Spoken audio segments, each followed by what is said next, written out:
Imagine walking where whales now swim. Beneath the oceans lies an entire lost world that was once home to our ancestors.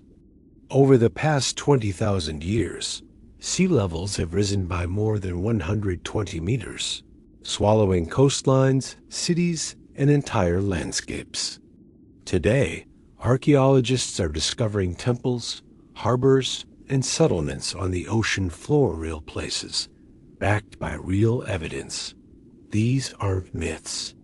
This is the extraordinary story of humanity's drowned past. Welcome to this deep dive into underwater archaeology's greatest discoveries. Over the next 2.5 hours, we'll explore real sunken cities from Egypt, Greece, India, and beyond. We'll examine Doggerland, a vast landmass connecting Britain to Europe that vanished beneath the waves 8,000 years ago. We'll discover how rising seas forced ancient peoples to abandon their homes, leaving behind artifacts that now rest on the ocean floor. You'll learn about the cutting-edge sonar technology and submersibles that are revealing these hidden worlds. Every fact you'll hear is verified by scientific evidence and peer-reviewed research. There are no Atlantis myths or alien theories here, just the remarkable true story of civilizations claimed by the sea. So, why should we care about ancient sunken cities?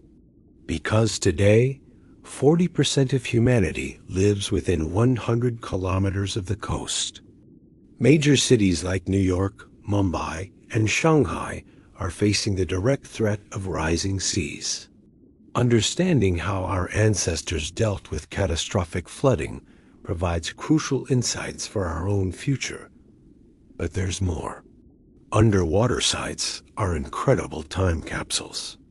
The oxygen-poor seabeds preserve wood, textiles, and organic materials that would have decayed long ago on land. These sites yield intact ship cargoes that reveal ancient trade networks, fishing equipment that shows us how people survived, and even human DNA that has survived for 8,000 years underwater. Doggerland wasn't just a land bridge.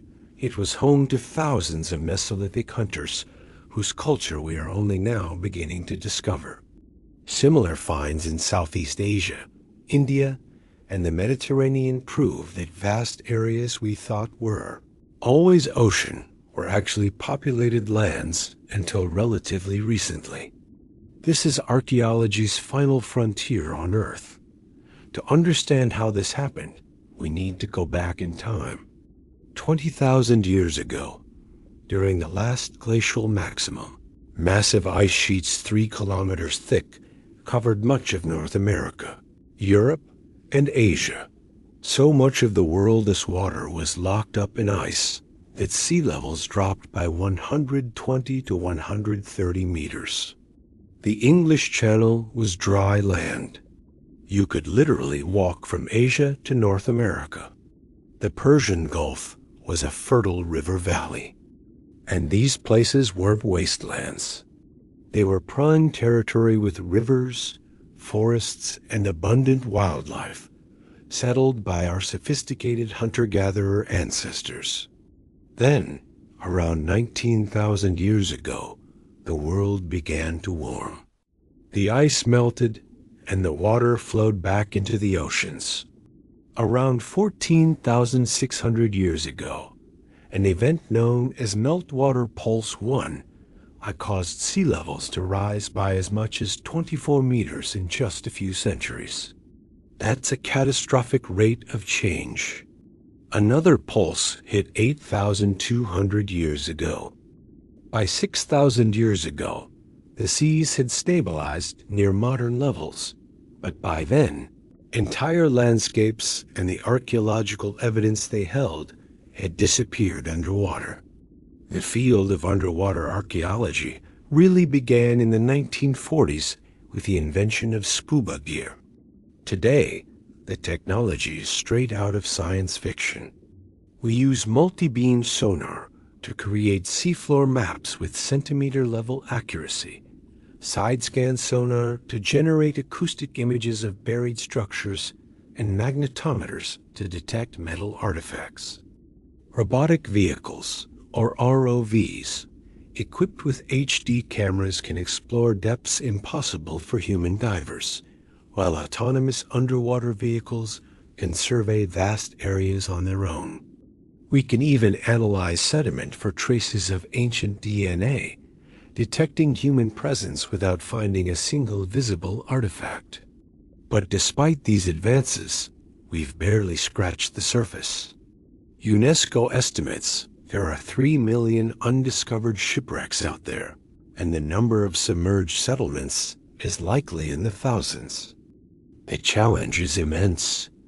Underwater excavation can cost 10 times more than work on land, and objects that have been preserved for millennia can rapidly deteriorate once exposed to air, requiring painstaking conservation. This brings us to the central question that drives this entire field. Just how much of human history is underwater? Our species, Homo sapiens, has been around for 300,000 years. For 95% of that time, we lived as coastal hunter-gatherers. During the Ice Ages, the prime coastal territory our ancestors inhabited is now the submerged continental shelf. This means we are essentially studying our own species while missing most of the evidence from our earliest days. Think about it. Every great coastal civilization, Mesopotamia, Egypt, the Indus Valley, relied on maritime trade. Rising seas drowned their earliest phases. Before the city of Thonis-Heracleion was found off the coast of Egypt, we knew of it only from ancient texts. But underwater, archaeologists discovered colossal statues, temples, and thousands of artifacts that revealed how this vital port actually worked. So, how many other cities like it remain unfound? Research suggests significant populations lived on Doggerland, Sundaland, and around the Persian Gulf. What was their culture like? And how did they cope with the rising seas?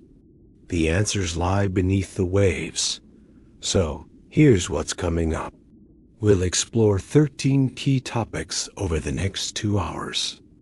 We'll start by visiting specific sunken cities: Egypt's Thonis-Heracleion, Greece's Pavlopetri, and India's Dwarka, among others. Then we'll take a deep dive into Doggerland, how it was discovered, what life was like there, and how it ultimately disappeared. We'll also explore the technology, methods, and incredible finds of underwater archaeology, from preserved shipwrecks to ancient human DNA. We'll even investigate the controversial Yonaguni monument in Japan to ask, is it natural or man-made?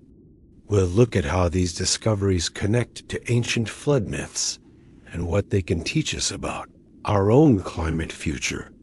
Every section is packed with concrete examples, real data, and fascinating insights. Everything presented in this documentary comes directly from published archaeological research and peer-reviewed studies. For Thonis-Heracleion, we draw on the work of Frank Gario's European Institute for Underwater Archaeology. For Doggerland, we rely on the University of Bradford's Submerged Landscape Center and papers published in journals like Nature. Our sea level data comes from sources like NASA and NOAA. We are strictly avoiding speculation and fringe theories. The true story is far more interesting than fiction because it's real. Where there's uncertainty, we'll tell you. This is rigorous science communication. As you watch, expect complexity sea level rise wasn't the same everywhere. Expect uncertainty archaeology rarely gives us all the answers. But also, expect to be amazed, because the verified discoveries are truly extraordinary. And expect relevance, because understanding how ancient peoples dealt with environmental catastrophe matters more than ever today. So let's begin our journey where modern underwater archaeology made one of its greatest breakthroughs, the Mediterranean coast of Egypt. In the year 2000, archaeologist Frank Gaudio discovered Thonis-Heracleion, a major port city that had been lost for 12 centuries, buried under sand and sea. What he and his team found there revolutionized our understanding of ancient Egypt's connection to the wider world. Let's explore Egypt's sunken treasures. For 2,000 years, the city of Thonis-Heracleion was just a myth, a whisper in ancient texts. Greek historians wrote about it, Egyptian inscriptions mentioned it, but its location remained a total mystery. Then, in 1996, a team led by underwater archaeologist Frank Gaudio began an audacious search. Using advanced equipment, they scanned 60 square miles of murky sea off the coast of Egypt. For years, nothing.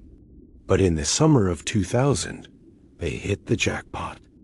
7 kilometers from shore, buried under meters of sand and silt, lay one of the most important port cities of the ancient world, perfectly preserved after 12 centuries underwater. For 700 years, Thonis-Heracleion was the gateway to Egypt.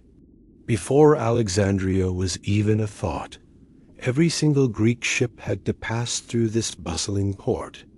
The Greeks called it Heracleion, after their hero Heracles. The Egyptians called it Thonis. From the 8th century BCE on, this was the mandatory customs hub, where goods were inspected and taxed. Imagine the scene: Greek traders arriving with olive oil, wine, and metals, while Egyptians exported grain, papyrus, and fine linen. But it wasn't just about commerce. This was a profoundly sacred place, home to the grand temple of Amun-Gareb, where pharaohs came to receive their divine authority from the gods. The great historian Herodotus visited around 450 BCE and was awestruck by its magnificence. For centuries, it was a melting pot, linking Greek and Egyptian cultures. Then, around the 8th century AD, disaster struck. A deadly combination of earthquakes, rising sea levels, and a terrifying geological phenomenon called soil liquefaction caused the city to collapse. The very ground turned to liquid beneath the massive stone structures. In a catastrophic event, Thonis-Heracleion slid into the bay, and the sands of time buried it, hiding it from the world for over a millennium. Among the most spectacular finds emerging from the depths are colossal statues, some over 5 meters tall and weighing tons.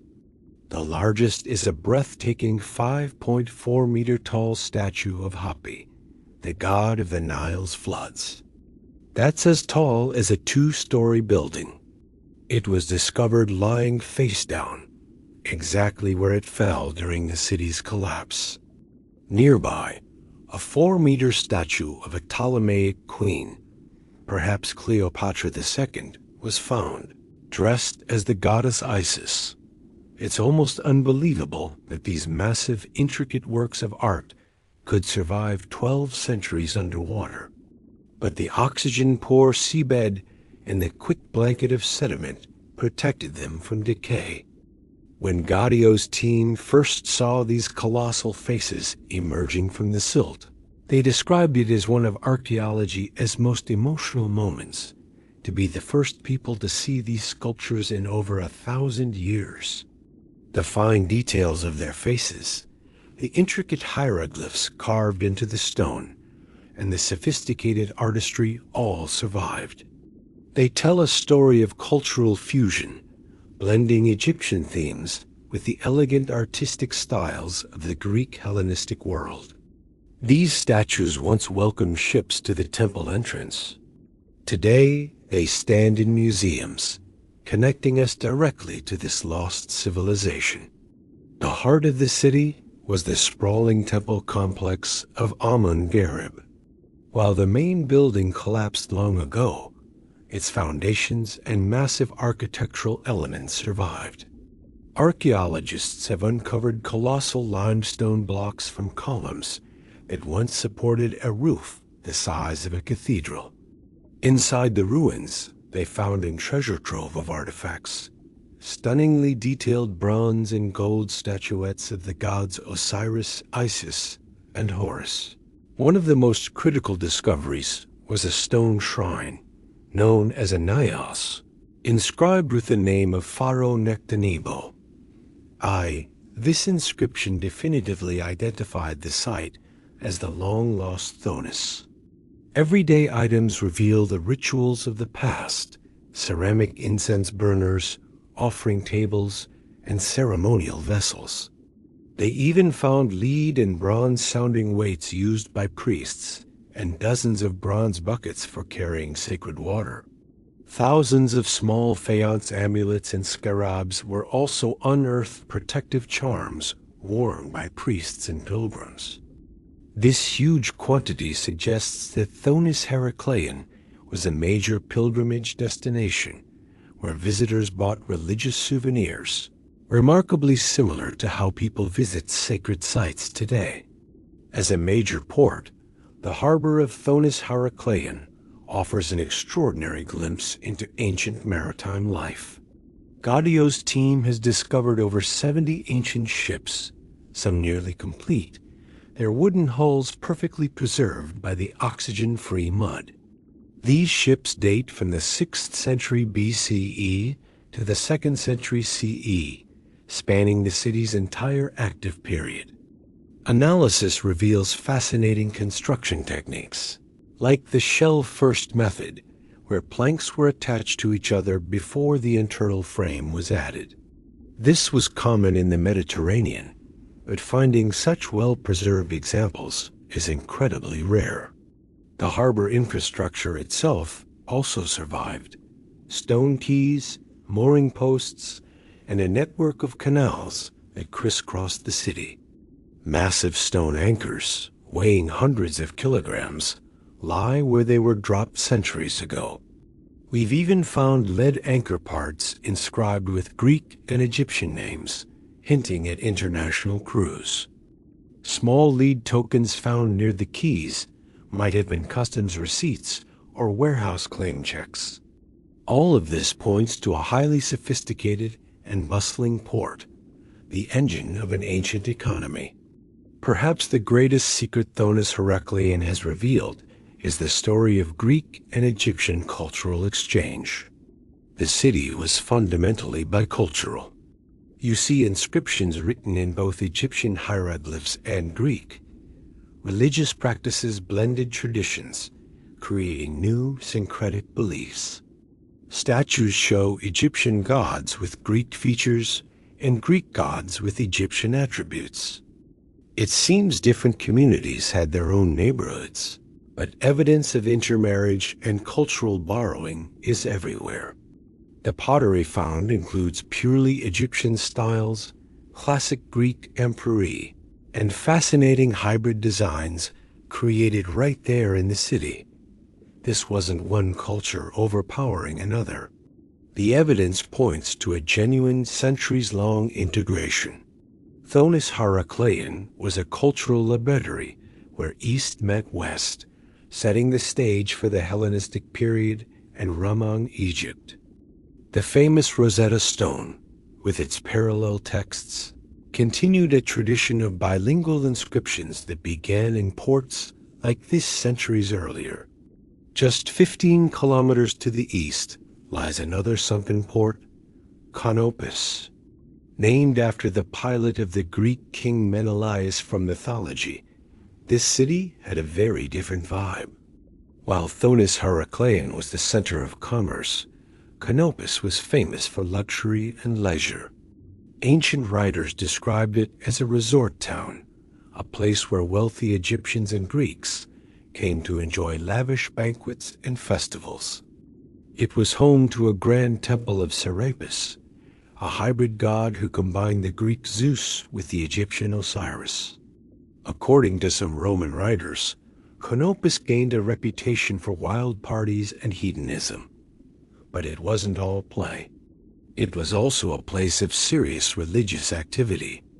In fact, the canopic jars used in mummification were named for this city. Just like its neighbor, Canopus sank due to earthquakes and soil liquefaction, likely around the same time in the 8th century AD. Together, these two sunken cities give us a rich, comprehensive picture of life on Egypt's northern coast thousands of years ago. So, why did these magnificent cities sink? The answer lies in the unique geology of the Nile Delta. The delta is made of porous, waterlogged soil that simply can't always support massive stone structures. The region also sits on active seismic faults. When geologists took core samples from the seabed, they found layers of liquefied sediment sandwiched between solid layers, clear evidence of past earthquakes. During a major quake, this waterlogged soil can behave like a liquid in a process called liquefaction.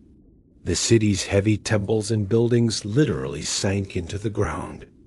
Add to that the natural subsidence of the delta and rising sea levels, and the stage was set for disaster.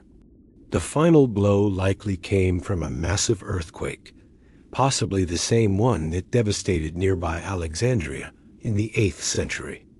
The sinking was fast happening over hours or days, which explains why so many artifacts were left behind. There was simply no time to escape with valuables before the water closed in. The work here is far from over. Archaeologists estimate that less than 5% of Thonis-Heracleion has been explored. Most of it remains buried, waiting to be discovered.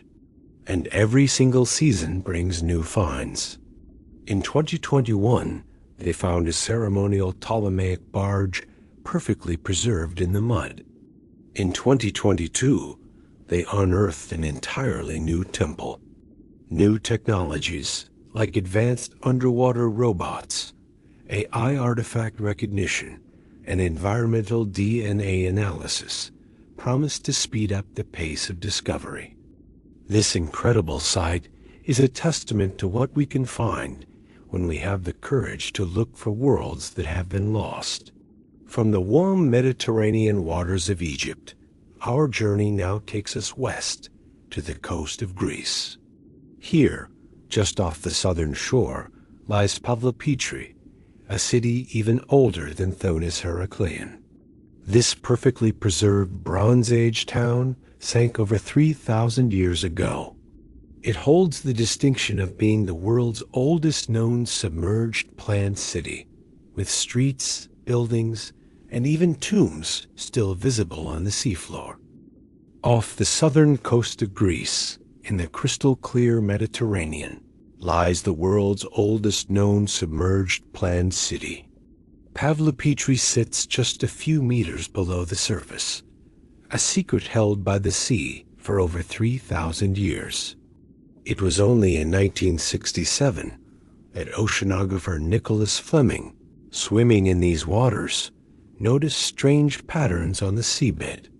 What he found was not a random pile of rocks, but stone walls, streets, and building foundations. It was a complete Bronze Age town frozen in time. Pavlopetri thrived during Greece's legendary Bronze Age, the same era that gave us the mighty Minoans and Mycenaeans. What's incredible is the city's design.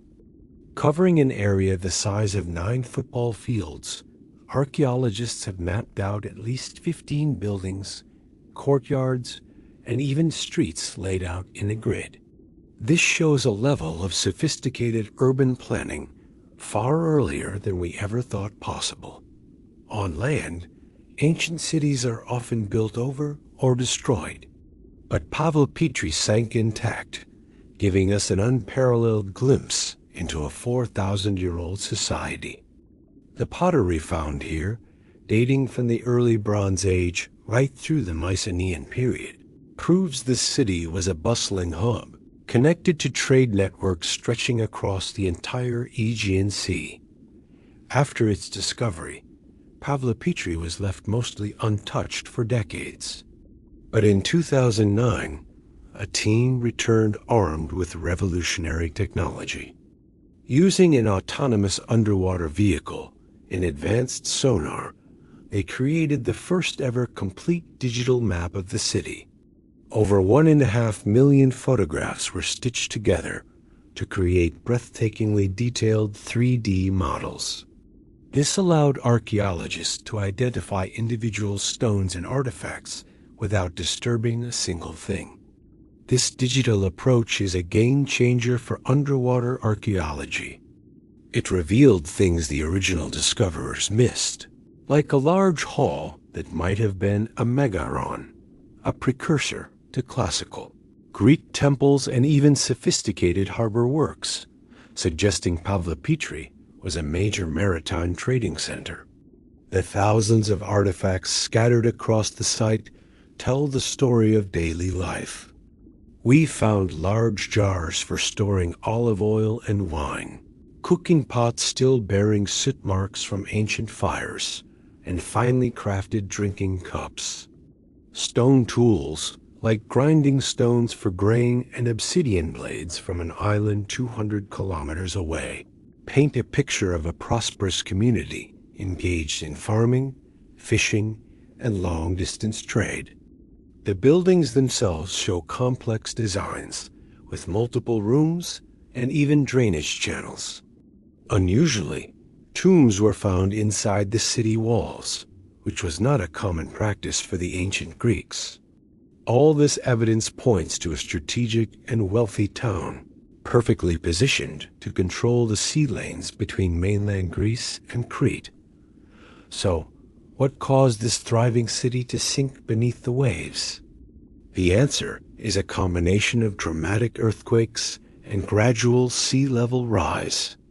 Greece is a hotbed of seismic activity, and it's believed a major earthquake struck the region around 1000 BCE, possibly triggering a tsunami. But unlike other cities that were destroyed in an instant, Pavlopetri's end was likely more gradual. The quakes caused the land to sink, and over centuries, the rising Mediterranean Sea slowly flooded the abandoned town. This slow submergence is actually why the city is so well preserved. The walls are still standing, the streets are still there, and the entire layout is readable, offering us a perfect snapshot of the past. The city's peak coincides with the legendary Mycenaean civilization, the culture of heroes like Agamemnon. The pottery styles and architecture, especially the potential Megaron Hall, show strong Mycenaean influence. While no written tablets have been found, the city's sophistication suggests it was an important part of the vast Mycenaean world. Pavlopetri appears to have been abandoned around the same time this great civilization collapsed, around 1200 BCE. Whether it was due to the collapse, the earthquakes, or the flooding remains a mystery. But the site proves that Mycenaean culture reached even small, distant coastal towns. Today, Pavlopetri faces modern threats. Sitting in shallow, warm water, it's vulnerable to damage from boat anchors, swimmers, and even climate change. In 2016, the site was declared a protected zone. Researchers now focus on non-invasive digital monitoring, creating detailed 3D models that allow anyone in the world to study this incredible city without causing harm. These models are not just for research. They are reused in education to teach people about the Bronze Age and inspire conversations about how we can protect our shared underwater heritage for the future. Despite all we've learned, many questions remain. We don't know the city's original name. We don't know its exact population. We haven't found a palace or central administrative building. And what happened to the people? Did they evacuate as the waters rose? The tombs are empty of human remains, leaving us to wonder about the final chapter of their story. These mysteries are what make Pavlopetri so incredibly fascinating, a puzzle that archaeologists are still piecing together. Pavlopetri has fundamentally changed our understanding of the ancient world. It proves that complex cities with organized street grids existed thousands of years ago, long before the famous Greek and Roman cities. It shows us how deeply connected the Mediterranean was, even in the Bronze Age. And most importantly, it makes us wonder, how many other lost cities are still out there, waiting to be discovered beneath the waves? From the warm Greek Sea, our journey now takes us north to the cold, dark waters between Britain and Europe. Here lies not just a city, but an entire lost world. A vast landscape known as Doggerland, home to thousands of Stone Age hunter-gatherers, before it was swallowed by the rising sea. Could you walk from London to Amsterdam? 10,000 years ago, you could. No boat needed. A vast, sprawling landmass called Doggerland connected Britain to continental Europe. It was a world of rolling hills, meandering rivers, lush forests, and rich wetlands, home to thriving communities of hunter-gatherers for thousands of years. But then, the seas began to rise, slowly at first, then catastrophically, drowning this entire world and turning Britain into an island. The story of Doggerland is one of the most incredible tales in underwater archaeology, an entire country swallowed by the ocean, taking with it a crucial chapter of our history. Only now are we beginning to pull this lost landscape back from the depths of the North Sea. The first clues to Doggerland's existence didn't come from archaeologists in labs, but from fishermen hauling their nets across the North Sea. For over a century, trawlers brought up strange objects with their catch: massive mammoth tusks, ancient reindeer antlers, flint tools, and even human bones. The breakthrough came in 1931. A fishing boat named the Colinda was working near Dogger Bank, a shallow area off England's coast. The skipper, Pilgrim Lockwood, noticed a huge lump of peat tangled in his nets. When he tried to break it apart with a shovel, he hit something hard. Pulling it free, he found a beautifully carved, barbed harpoon point made from bone or antler. This was undeniable proof. People had once lived on land that was now deep beneath the waves. The name Doggerland was coined in the late 1990s by archaeologist Brian E. Coles, but the artifacts kept piling up. Fishermen found entire animal skeletons and delicately worked wood, perfectly preserved in the cold, dark water. Museums started collecting these accidental treasures.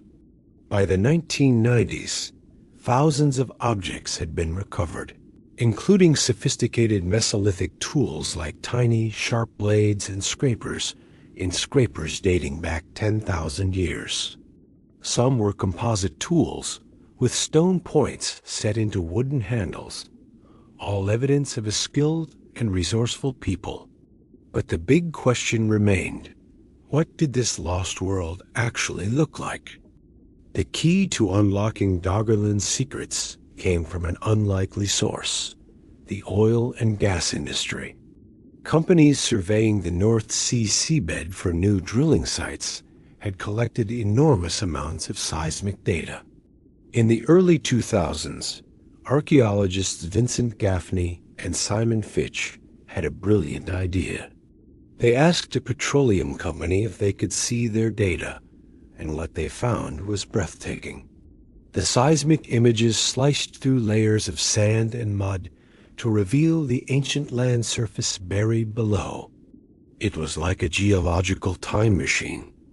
They could see entire river systems, the beds of ancient lakes, and forgotten coastlines. One massive river, which they named the Schotten River, drained a huge area and would have been a lifeline for its inhabitants. Over the next few years, the team mapped an area the size of England and Scotland combined. The data showed Doggerland wasn't a flat, boring plain. The Doggerbank was a range of hills, while other areas were a patchwork of winding rivers and sprawling wetlands.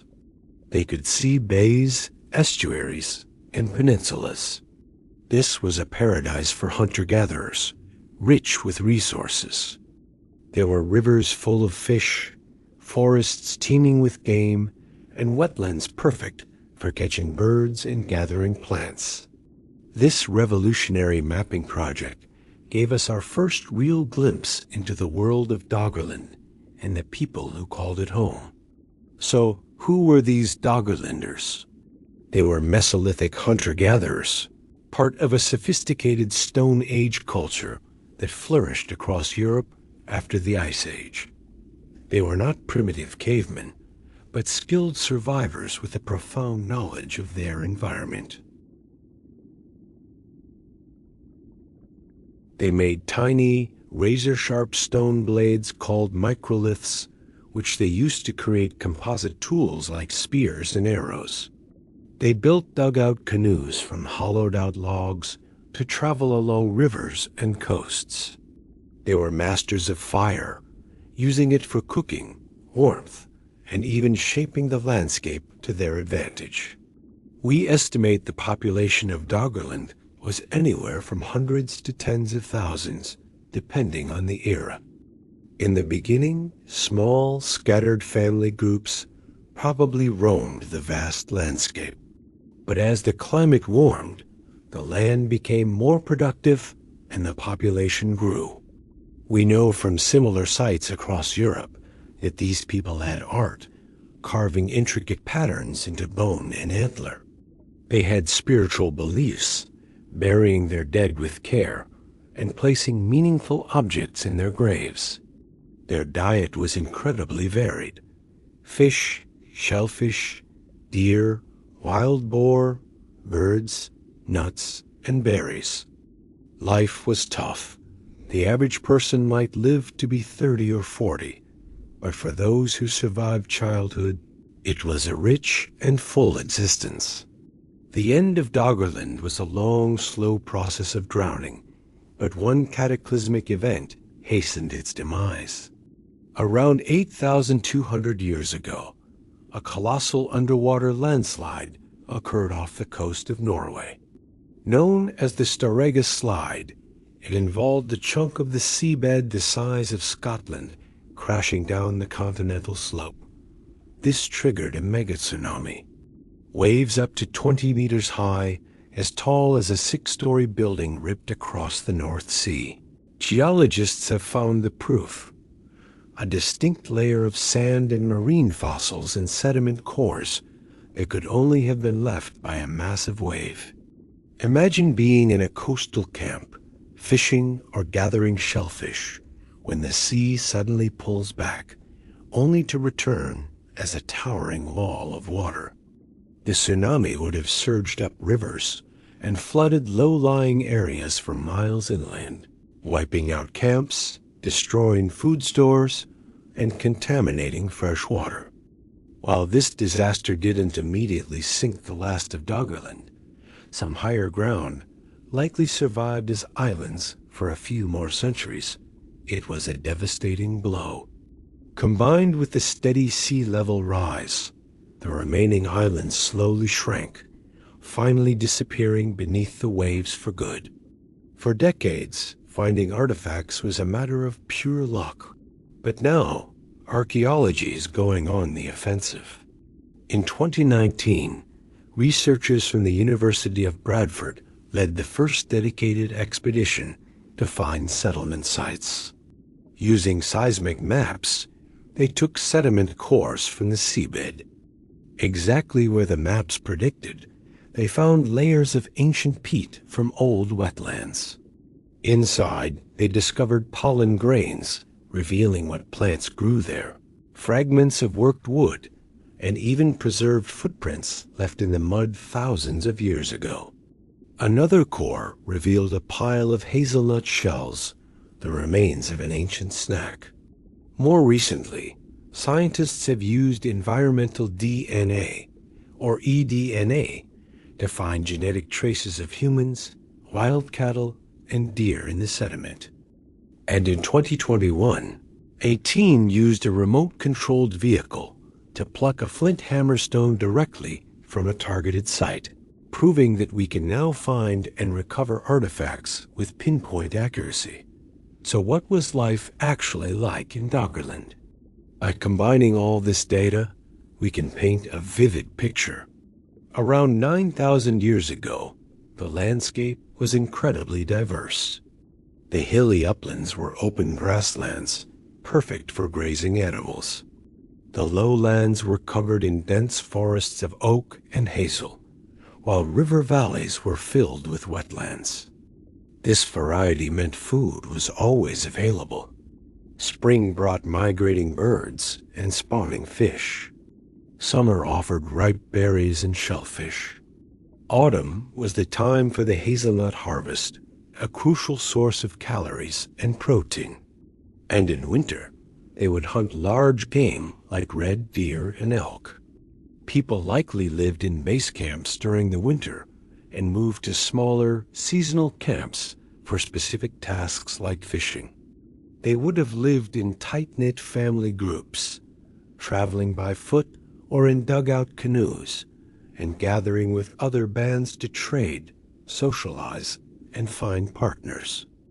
The story of Doggerland is about more than just one lost land. It shows us that huge parts of our ancient history are now underwater.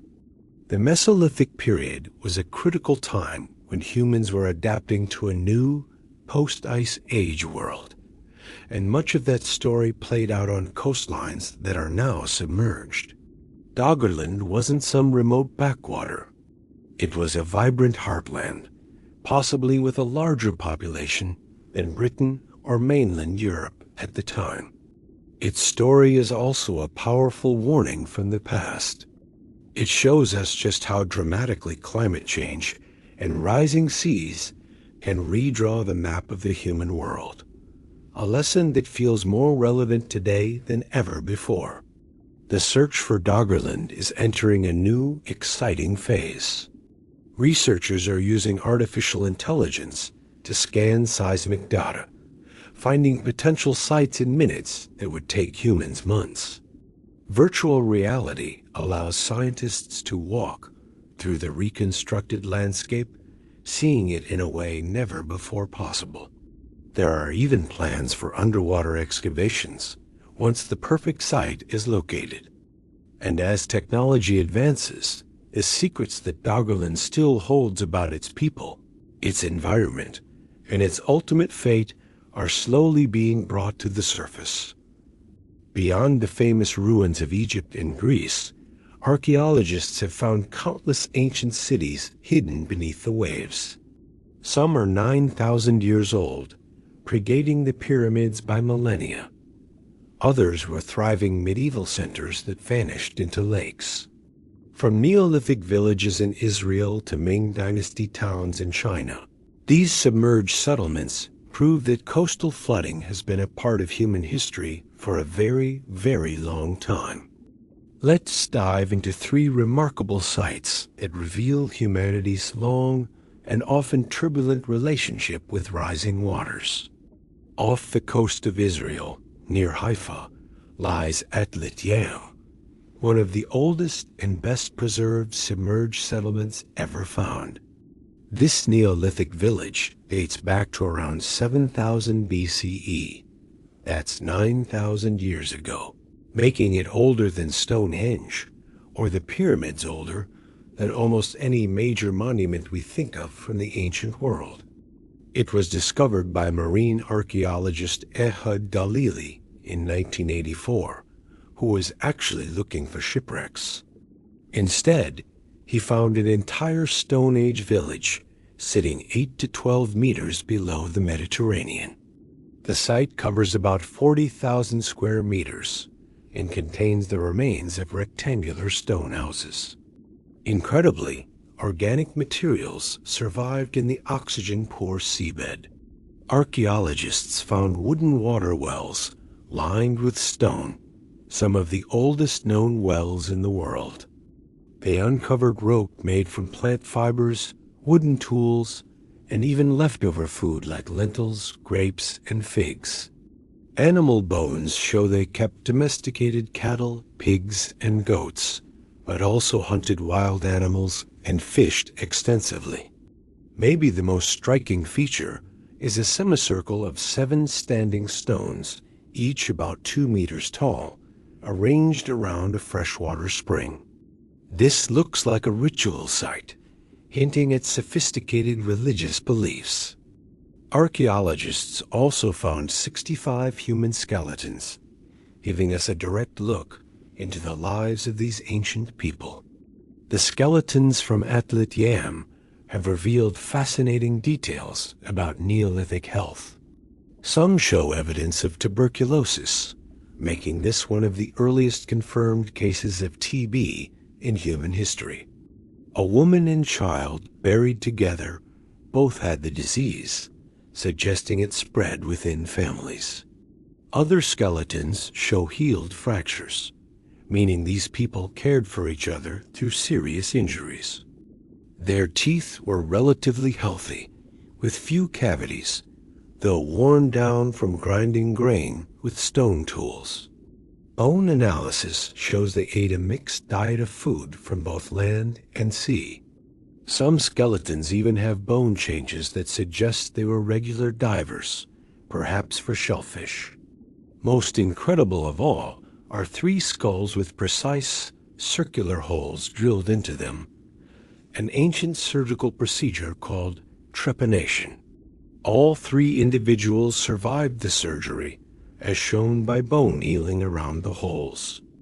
We don't know why it was done, maybe to relieve head injuries, treat headaches, or for ritual purposes. The community was small, probably 200 to 300 people, living in a tight-knit village where life expectancy was around 30 to 40 years, which was typical for the time. So, what caused this village to sink? The answer involves rising seas after the last ice age, possibly sped up by a catastrophe. Around 7000 BCE, global sea levels were rising as glaciers melted. Atlit was built on the coast, but as the water rose, the villagers likely had to adapt. However, evidence suggests a sudden event may have forced them to abandon their home for good. Sediment cores from the area show a layer of material that could indicate a tsunami. Some researchers think the collapse of Mount Etna in Sicily around 6000 BCE created a massive tsunami that slammed into the coast, drowning the village. Whether it was gradual flooding or a sudden wave, the site was eventually submerged and rapidly buried by sediment, which is why it's so well preserved today. Now let's travel to China's Zhejiang province, where 40 meters beneath the surface of Changdao Lake lies Xicheng, the Lion City. This isn't ancient in the same way, but it is a perfectly preserved Ming and Qing dynasty town that was deliberately flooded in 1959. For over 1,300 years, it was a regional political and economic hub. But when the Chinese government built the Xinnan Dam for a hydroelectric power station, they evacuated 290,000 people and let the waters rise, submerging Xicheng forever. For decades, the city was forgotten. Then, in 2001, divers explored the underwater ruins, and what they found was astonishing. The city was almost perfectly intact. The cold, Dark water had protected it from decay. 5 massive city gates still stand, covered in intricate carvings of lions, phoenixes, and dragons. Stone streets connect traditional Chinese buildings, and even wooden beams and stairways have survived. The most spectacular features are the ornamental stone archways, covered in detailed carvings of myths and historical figures. This level of preservation gives archaeologists a unique window into Ming Dynasty architecture and city planning. Today, Xicheng is a world-famous destination for technical divers. Imagine descending through the darkness, only to see massive stone gates and ancient streets appear out of the gloom. The Chinese government has even discussed plans to make the site more accessible, like building an underwater tunnel or viewing stations. While those plans haven't happened yet, archaeologists are using photogrammetry to create detailed 3D models of the city, preserving it digitally for researchers worldwide. Xicheng also raises a modern question. Was creating a dam worth losing a historic city? In 1959, economic progress won out, but today, there's a much greater awareness of balancing development with cultural heritage. Finally, let's go to Tunisia, where in 2017, a team of archaeologists announced the discovery of Neapolis, a Greco-Roman city submerged off the coast. Neapolis, meaning new city, was an important Roman port famous for producing garum, a fermented fish sauce that was a staple across the empire. The city was devastated by a catastrophic tsunami on July 21st, 365 CE. The tsunami was caused by a massive earthquake near Crete and wiped out coastal cities across the Mediterranean. The underwater ruins of Neapolis cover about 20 hectares. Archaeologists have identified streets, monuments, and most importantly, about 100 large ceramic tanks used for making garum. Finding these production vats in place confirms Neapolis was a major industrial center for this prized Roman condiment. Garum was the soy sauce of the ancient Roman world. Made from fermented fish intestines, blood, and salt, it sounds strange to us, but the Romans loved it. High-quality garum was a luxury item, and Neapolis's version was especially famous. The production process required tons of fish and salt, which were left to ferment for months under the sun. Finding these facilities intact gives archaeologists an unprecedented look at how this ancient industry worked on a massive scale. Looking at Atlit yam, Xicheng, and Neapolis, we see common patterns. Humans are drawn to the coast.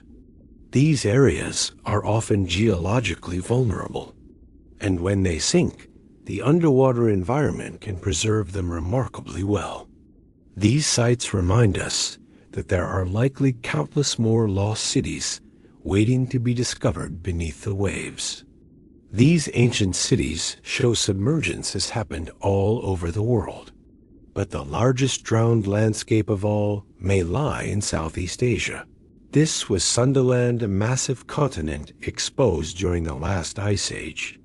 When the seas rose, this entire region flooded, taking with it a crucial and still largely unknown chapter of human history. Imagine a landmass larger than India, a single continuous territory connecting what we now know as Indonesia, Malaysia, Vietnam, and Thailand. This was Sundaland, a vast tropical paradise that existed during the last ice age when sea levels were a staggering 120 meters lower than today. For tens of thousands of years, this sprawling continent was home to thriving human populations who hunted, gathered, and built unique cultures. Then, starting around 12,000 years ago, the world warmed, the glaciers melted, and the seas began to rise. The waters flooded Sundaland, shattering it into the thousands of islands we see today in the Indonesian and Philippine archipelagos. This submerged world remains a ghost on our maps, a massive unexplored frontier holding profound secrets about human migration, evolution, and our species' incredible ability to adapt. During the peak of the last ice age, about 20,000 years ago, Sundaland was a different world. It stretched from mainland Southeast Asia down through modern Java, Sumatra, and Borneo. The entire South China Sea was dry land. The Gulf of Thailand was a fertile river valley. This exposed area was immense, over 1.8 million square kilometers, larger than Alaska. It wasn't a uniform landscape, but a rich tapestry of different environments. The northern regions were dense tropical forests, much like Borneo is today. Great rivers, now lost beneath the waves, carved their way through broad valleys to distant coastlines. One of these, the ancient Sunda River, was among Asia's largest, its delta pushing far into what is now the South China Sea. The coasts were lined with mangrove swamps and vibrant coral reefs, while inland, the rainforest gave way to more open, savanna-like plains. This incredible diversity supported an abundance of wildlife. Orangutans, elephants, tigers, and rhinos roamed across vast territories, unconstrained by the island boundaries that confine their descendants today. For our ancestors, Sundaland would have been a land of plenty, offering year-round plant foods, rivers teeming with fish, and plentiful game. Humans have an incredibly long history in Southeast Asia. Fossils of our ancient relative, Homo erectus, found in Java date back an astonishing 1.8 million years. By the time Sundaland emerged during the Ice Ages, fully modern humans, Homo sapiens, had arrived. Archaeological evidence from caves on what are now islands shows continuous human occupation for tens of thousands of years. Sundaland was a critical crossroads for human migration out of Africa. One major route led early humans across South Asia and into this vast peninsula. From here, some groups moved north into China, while others pioneered a path southeast, island hopping toward Australia. Around 65,000 years ago, people made one of humanity's first great sea voyages, crossing from Sundaland's southern shores to Australia. This incredible feat required boats and advanced navigation, hinting at a sophisticated culture. These were the ancestors of Aboriginal Australians, whose oral traditions may still hold echoes of these ancient journeys. Sundaland likely supported a large population, perhaps hundreds of thousands or even millions of people. These were not primitive savages, but skilled hunters and gatherers with complex social structures and symbolic thought. When the waters rose, survivors were forced to higher ground, the mountain peaks that would become the islands of Java, Sumatra, and Borneo, carrying their genetic and cultural legacy with them. The drowning of Sundaland was not a gentle process. It unfolded over millennia, but was punctuated by catastrophic bursts of sea level rise. Between 14,000 and 11,000 years ago, a massive influx of glacial meltwater caused the seas to rise by as much as 24 meters in just a few centuries. For the people living on Sundaland's flat coastal plains, this would have been terrifying. The coastline may have retreated hundreds of kilometers inland within just a few generations. Rivers turned into estuaries, and valleys became open seas. By 11,000 years ago, the land bridge to mainland Asia was severed, creating the Gulf of Thailand. 1,000 years later, the South China Sea had expanded, isolating Sumatra and Borneo. The final phases of flooding, between 8,000 and 6,000 years ago, sculpted the island geography we recognize today. This environmental upheaval had profound effects. It fragmented populations, leading to new genetic and cultural divergences. It may have spurred innovation, forcing people to develop maritime skills and even pushing some toward agriculture as their lands shrank. Some researchers even theorize that the trauma of this great flood is what ultimately propelled the Austronesian expansion, a massive migration that carried people and languages from Taiwan across the entire Pacific and Indian Oceans. Since most of Sundaland is now underwater, our archaeological clues come from the highlands that remain above water.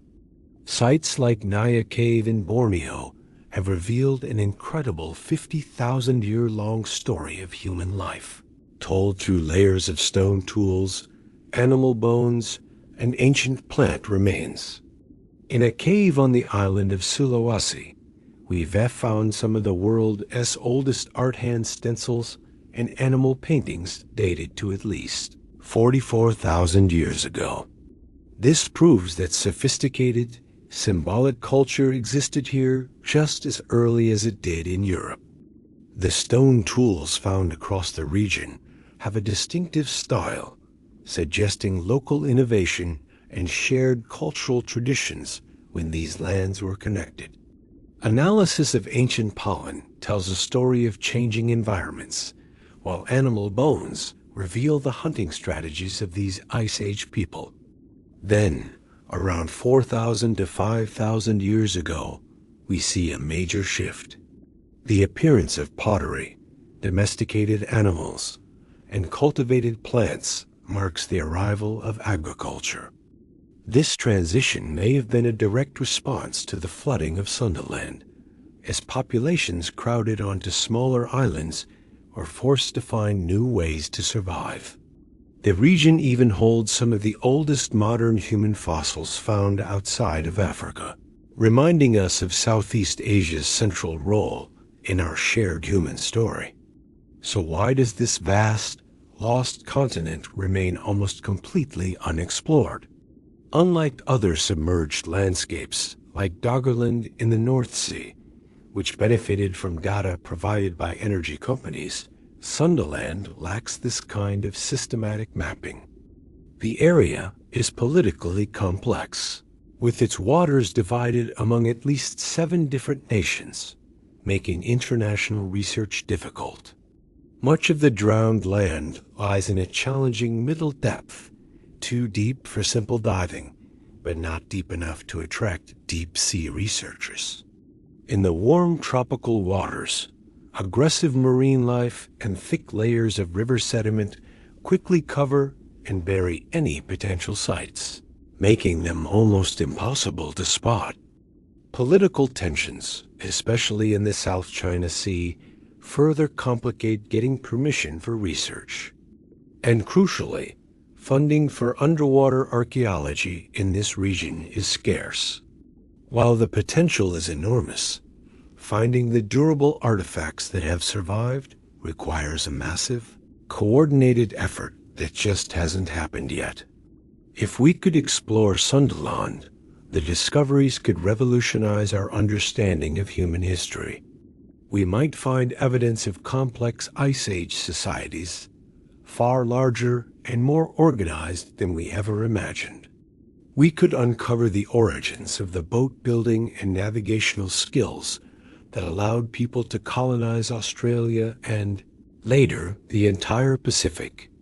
We might discover the missing link between the ancient cultures of Sundaland and the great civilizations that later arose in Southeast Asia. We could even find perfectly preserved settlements, ancient villages on the banks of now submerged rivers. The flooding itself may hold the key to understanding one of the most important developments in human history, the invention of rice agriculture.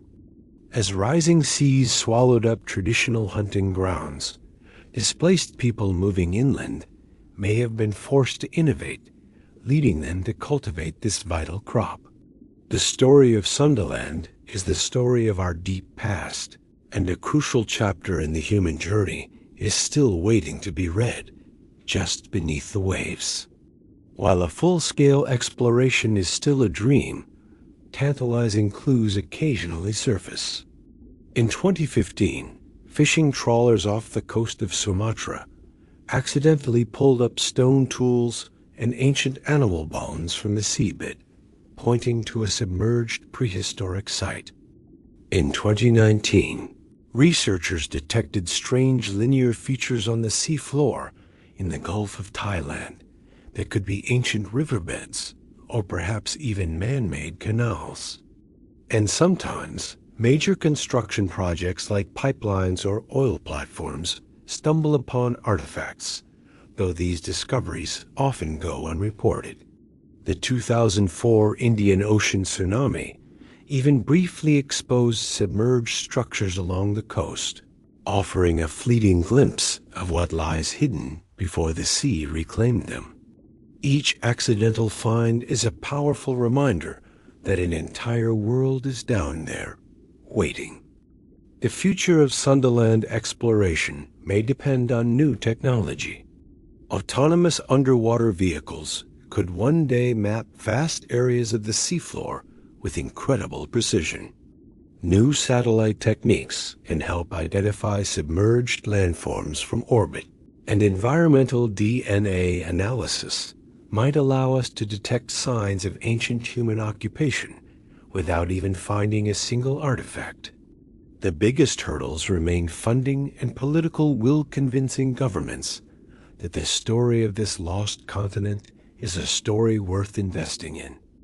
As technology advances and international cooperation grows, the coming decades may finally be the time when we pull back the curtain on Sundaland and reveal the secrets of Southeast Asia's drowned world. Sundaland represents the ultimate frontier in underwater archaeology. But how do scientists actually find and study sites lost in the dark, high-pressure world of the deep sea? Next, we'll dive into the cutting-edge technology and brilliant methods that are making it possible to uncover the secrets of our submerged past. Underwater archaeology is one of the most technologically demanding fields in science. Archaeologists have to locate sites on featureless seabeds, document fragile artifacts without disturbing them, excavate while maintaining precise control, and preserve objects that can fall apart when removed from the water. This takes specialized equipment, advanced training, and innovative techniques. From side-scan sonar that maps entire seabeds to remotely operated vehicles exploring crushing depths, and from DNA analysis of sediment to 3D photogrammetry, creating millimeter-accurate digital models. Underwater archaeology blends traditional methods with cutting-edge tech. Let's dive into the tools and techniques that reveal our submerged past. The ocean floor is pitch black beyond shallow depths, making visual searching impossible. Instead, archaeologists use sonar to see through the darkness. Side-scan sonar towed behind boats sends out acoustic pulses that bounce off the seabed, creating images based on how the sound reflects. Hard objects like shipwrecks or stone structures appear bright, while soft sediment appears dark. Modern systems can spot objects as small as a basketball. Multi-beam sonar uses multiple acoustic beams at once, creating three-dimensional maps that show precise depth variations. This reveals underwater hills, valleys, and ridges, crucial for finding ancient, now submerged coastlines. Sub-bottom profilers use low-frequency sound that penetrates the seafloor, revealing buried layers without any digging. And magnetometers detect magnetic anomalies caused by iron objects, perfect for finding shipwrecks with cannons or anchors. Using these systems, archaeologists can survey enormous areas quickly. The Doggerland mapping project, for example, covered a massive 188,000 square kilometers. Of course, the tech isn't perfect. Sonar can produce ambiguous images, and natural features can sometimes mimic archaeological sites. But it's the critical first step that tells archaeologists where to focus their efforts. Human divers have their limits. Recreational diving usually stops at 40 meters. Technical diving might push it to 100, but beyond that, the pressure becomes lethal. That's where remotely operated vehicles, or ROVs, come in. These tethered robots are controlled by operators on ships, transmitting data in real time. Modern ROVs are equipped with high-definition cameras, powerful lights, and delicate manipulator arms. They can work for hours at depths that would crush a human, documenting sites with stunning photos and video. Some even have suction systems for gentle excavation. Then there are autonomous underwater vehicles, or AUVs. They operate independently on pre-programmed missions, surveying large areas much faster than ROVs. They collect massive datasets of sonar scans and photos for later analysis. The Pavlopetri mapping mission used AUVs to capture 1.5 million photographs, which were then processed into incredible 3D models. These robotic explorers have revolutionized the field, making deep-sea sites accessible for the first time. The tech is expensive, but as costs come down, it's opening up new frontiers for underwater discovery. Despite all this amazing tech, human divers are still essential. They bring a level of flexibility, judgment, and sensitivity that robots just can't match. But diving is inherently dangerous and physically demanding. Underwater pressure is a major concern. Ascending too quickly can cause decompression sickness, or the bends, which can be fatal. This means divers have limited time on the bottom at 30 meters. They might only get 20 minutes of work before needing to make slow, staged decompression stops on the way up. Add to that the biting cold, poor visibility in murky water, and strong currents, and you have a truly challenging work environment. Even simple tasks are harder. Fine motor control is impaired by cold and bulky gloves, and communication is mostly limited to hand signals. Archaeological excavation requires extreme care. Instead of digging, divers use gentle fanning motions to move sediment without clouding the water. Everything is photographed and mapped before it's moved. It's tough, but skilled archaeological divers can conduct precise excavations, recovering priceless artifacts with all their contextual information intact. One of the greatest recent advances in underwater archaeology is 3D photogrammetry. This technique creates incredibly accurate three-dimensional models from photographs. A diver or an ROV takes hundreds or even thousands of overlapping photos of a site. Specialized software then analyzes these images, identifies common points, and calculates their 3D positions. The result is a stunningly detailed digital model, accurate to the millimeter. These models allow archaeologists to revisit a site again and again from their computers, measuring features, testing ideas, and sharing data with colleagues across the globe. For shipwreck sites, 3D models document a ship's timbers, cargo, and structural details with a precision that hand drawings could never achieve. You can even 3D print the models to create physical replicas for museums.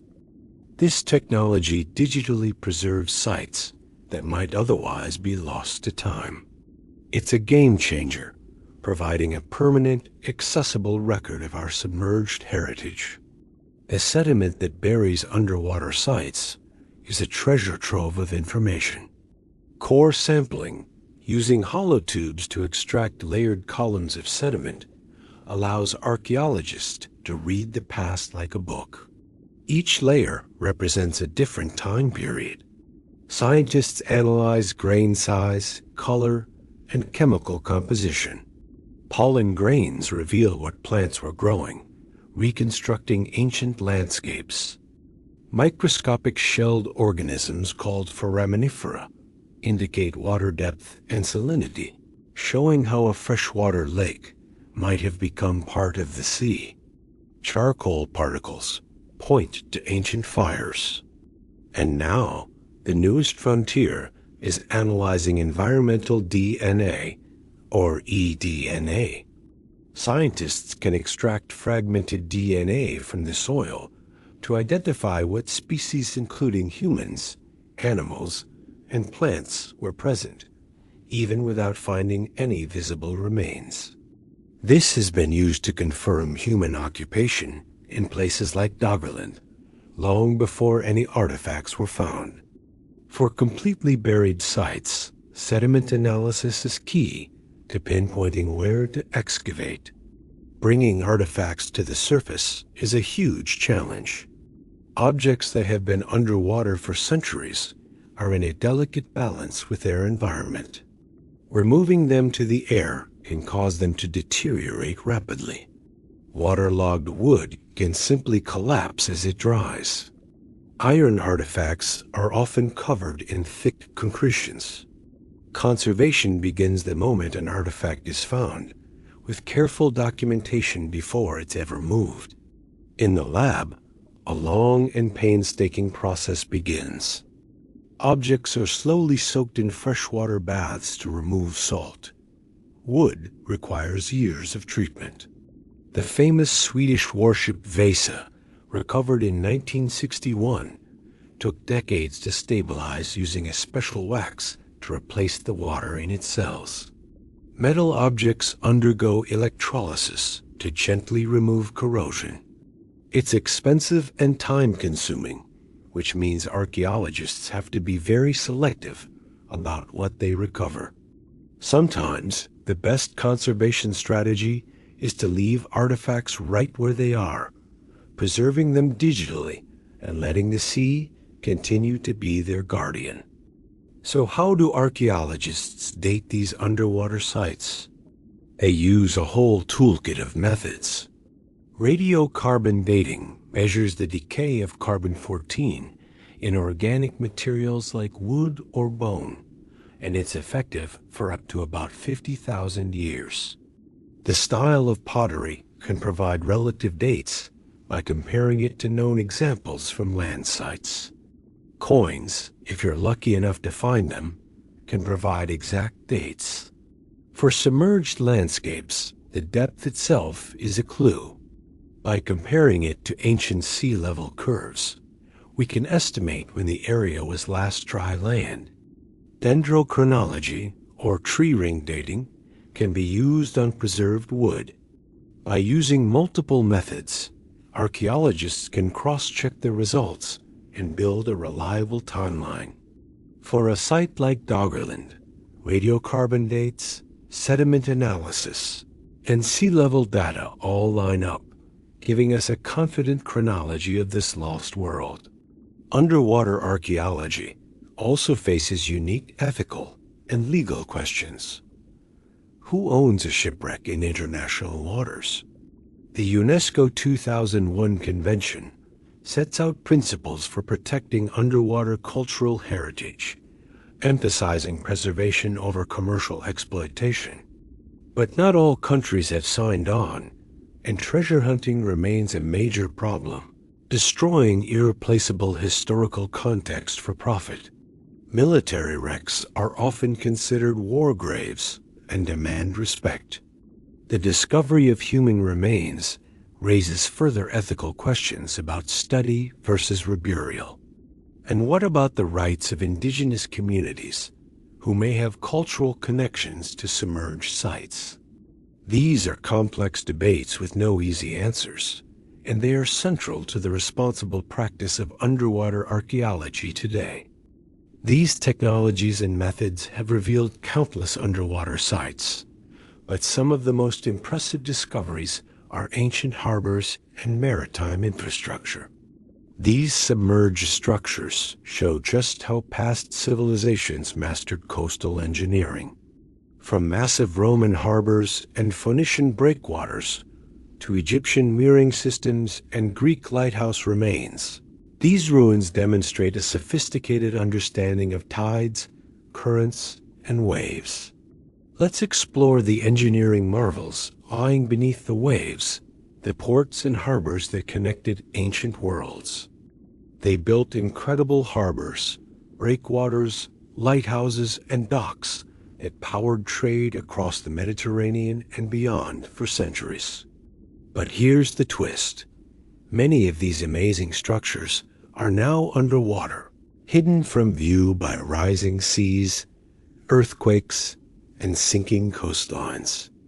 These submerged ports reveal a stunningly sophisticated understanding of hydraulics, wave dynamics, and materials science. The Romans built massive concrete harbors using volcanic ash that hardened underwater. The Phoenicians carved artificial harbors right out of bedrock, and the Greeks designed lighthouse foundations that could withstand storms for ages. So, let's dive in and explore the remarkable engineering achievements that connected ancient civilizations. The Romans were, without a doubt, history's greatest harbor engineers.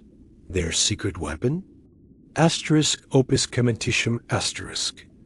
Roman concrete made with volcanic ash from Pozzuoli near Naples. This incredible material not only hardens underwater, but it actually gets stronger over time as seawater reacts with the volcanic minerals.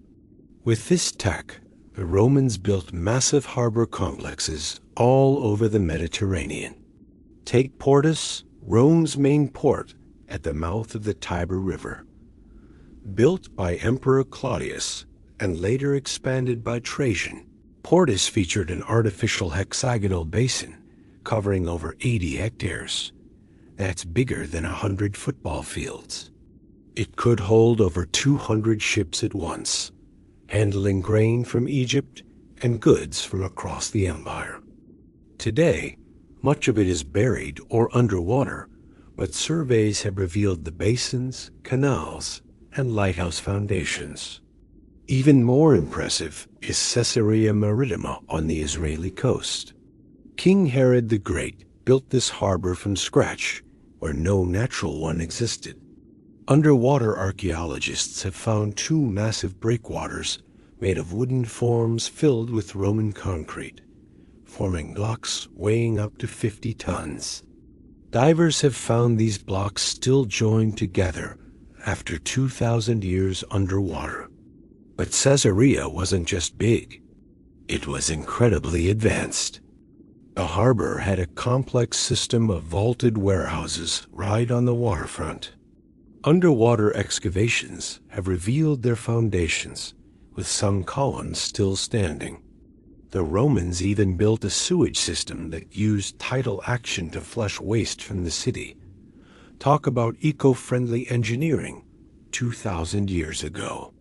Marine archaeologists discovered the harbor entrance was cleverly designed to be narrow, limiting waves inside while still allowing ships through. Inside, there were stone quays for berthing, wooden platforms for loading, and lead pipes supplying fresh water. Most remarkably, archaeologists found what seems to be an ancient lighthouse, a smaller cousin to the famous Pharos of Alexandria. Over the centuries, Caesarea's harbor slowly sank. By the medieval period, it was completely underwater. Today, it's a national park where divers can see Roman engineering firsthand. Those concrete breakwaters, though battered by 2,000 years of waves, are still largely intact, a testament to Roman quality. Modern engineers are actually studying these techniques, trying to recreate Roman formulas for sustainable underwater construction. Long before the Romans, the Phoenicians were the masters of the Mediterranean.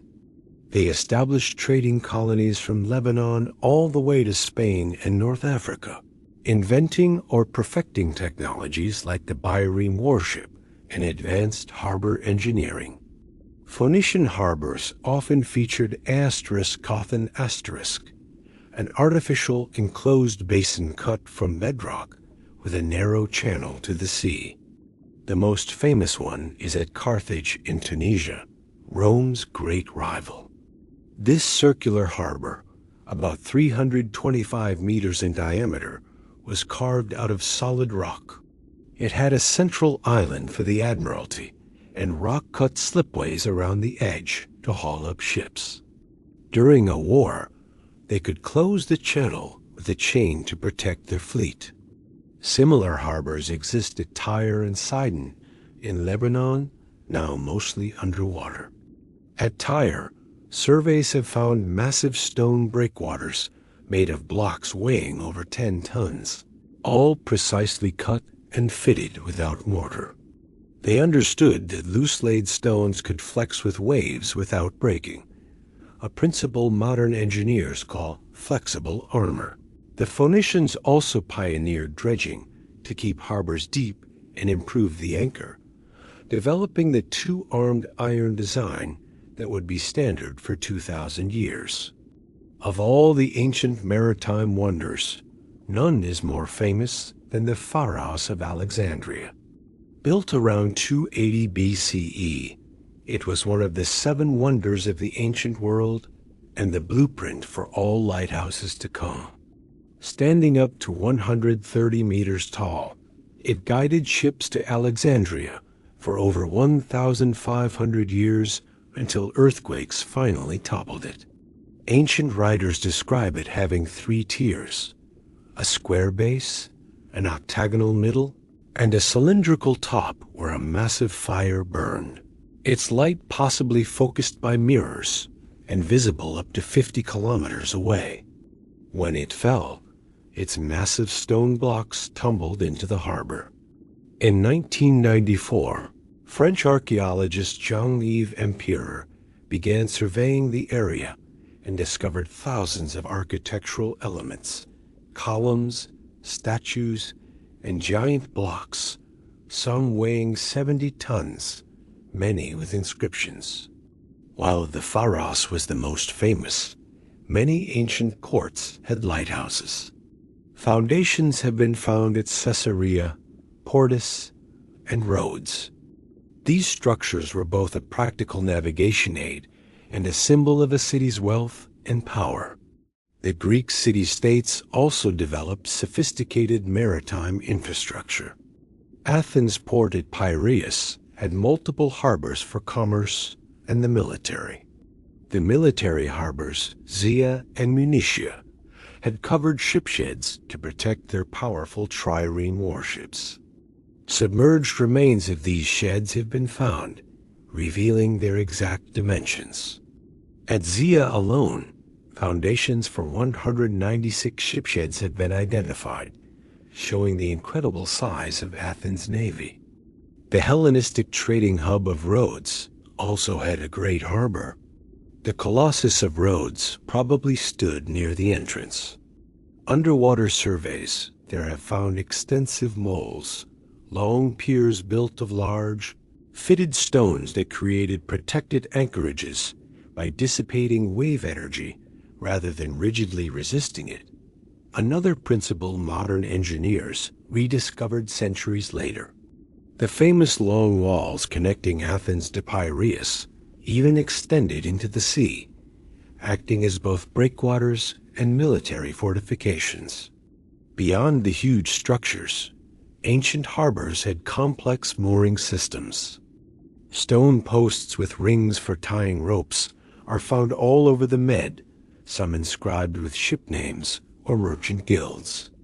Lead anchor stocks, the crossbars on top of anchors, are common finds, some bearing makers' marks or dedications to the gods. You can literally see the evolution of the anchor at underwater sites, from simple stones to complex iron designs. The Romans had specialized anchors for every situation. Archaeologists also find guide ropes made of lead rings embedded in harbor floors to help ships navigate, and even evidence of underwater chain systems that could be raised to block enemy fleets. These weren't primitive systems. They were carefully engineered solutions to very real problems. Recent archaeology in Lebanon and Tunisia keeps revealing more Phoenician achievements. At Sidon, a submerged artificial island connected by a causeway served as a protected anchorage and customs checkpoint. At Byblos, one of the world's oldest cities, harbor works date back over 3,500 years to the Bronze Age. In Tunisia, smaller Punic ports show standardized designs, suggesting Carthaginian engineers followed manuals to build consistent, high-quality harbors across their territory. Many more Phoenician sites in Spain and North Africa are still waiting to be explored, promising incredible future discoveries. But these ancient harbor sites face serious modern threats. Many are inactive ports, damaged by ship traffic, dredging, and new construction. Pollution erodes the materials, while climate change brings rising seas and stronger storms. Protecting this heritage is a balancing act. Some countries have created underwater archaeological parks, and UNESCO provides frameworks for protection, but it's a constant battle. The rate of loss is alarming. Documenting these sites with new technology, like 3D modeling before they disappear, has become an urgent priority for archaeologists around the world. These ancient harbors moved vast amounts of cargo, but what exactly were they transporting?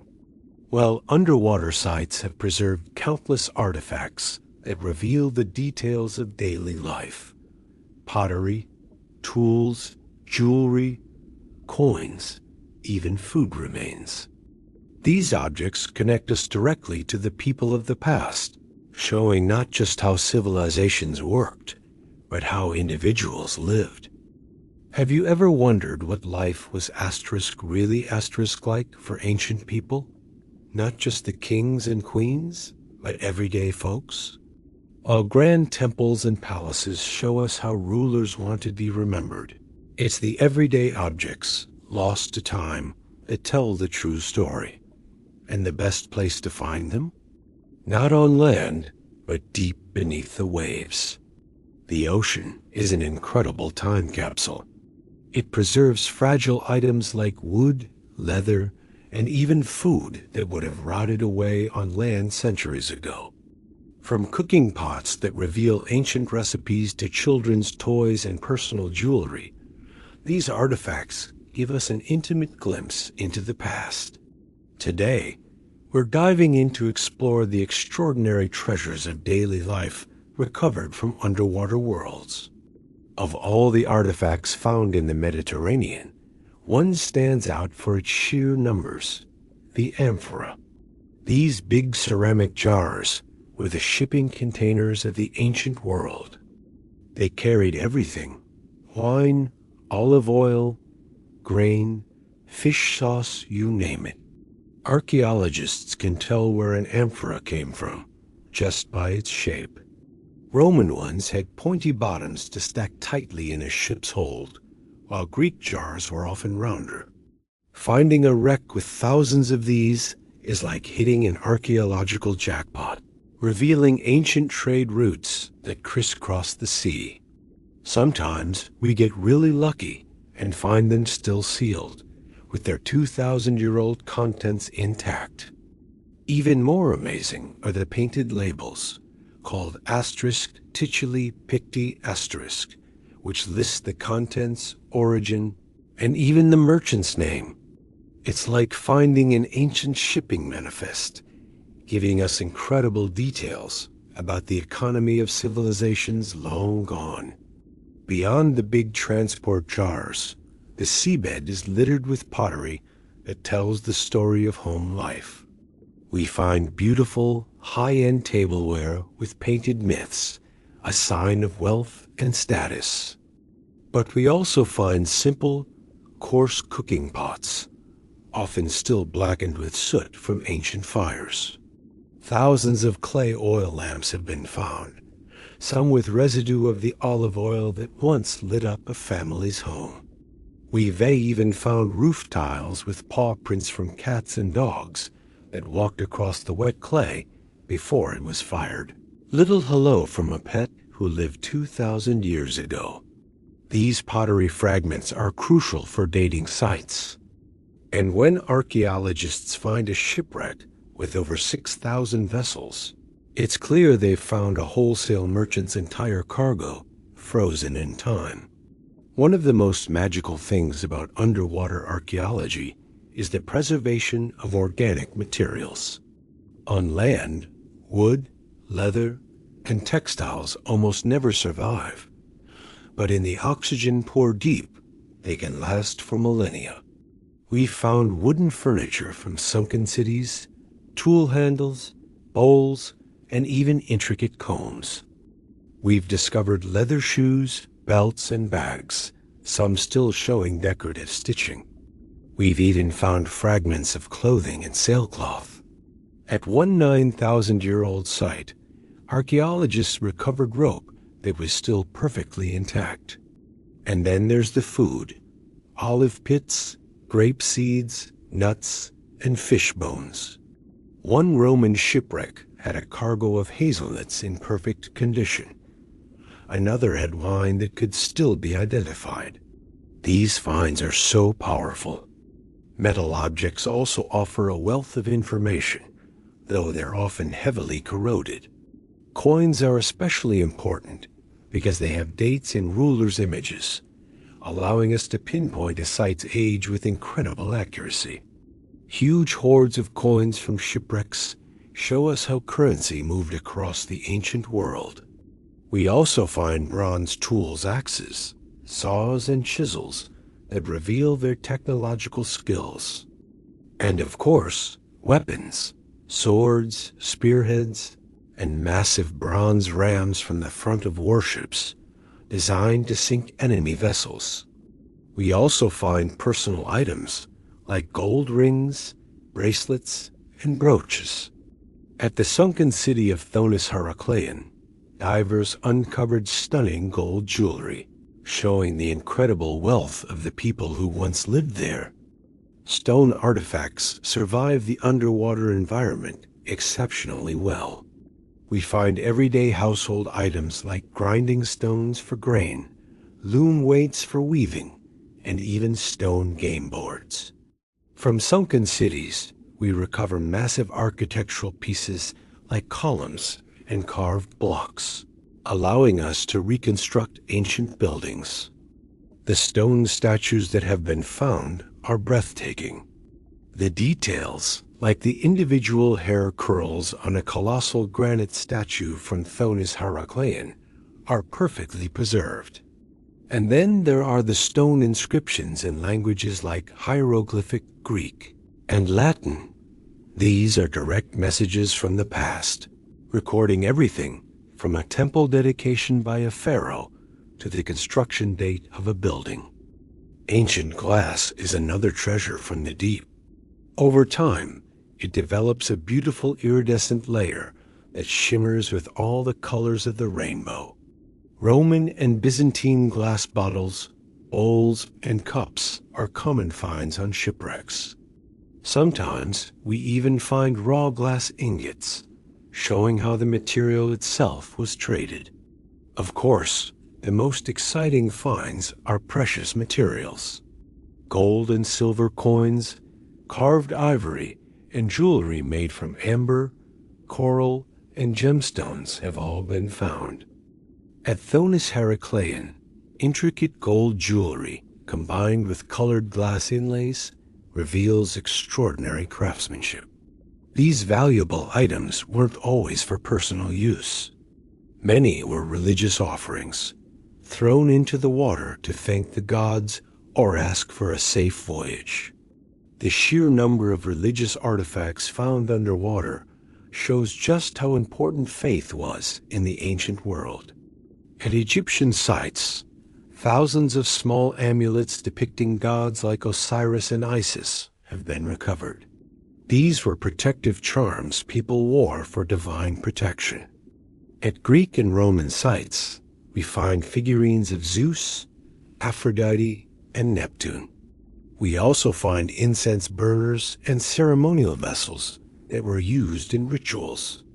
These objects tell us who people worshipped and how they practiced their faith. And the huge volume of these items found in ancient ports reminds us that for sailors facing the dangers of the open sea, securing divine favor was a matter of life and death. Sometimes, divers find things that are just plain unexpected. We're talking about musical instruments, medical tools, and even a complete bronze sextant used for navigation. We found children's toys like miniature boats and dolls, and even a complete board game with all its pieces. Personal grooming items like bronze mirrors, combs, and tweezers give us a peek into their daily routines. But the most intimate finds come from personal chests, perhaps from a sailor who went down with his ship. Inside, you might find clothing, letters from home, and small mementos. These objects are a powerful reminder that these sites aren't just ruins. They were places where real people lived, worked, and loved.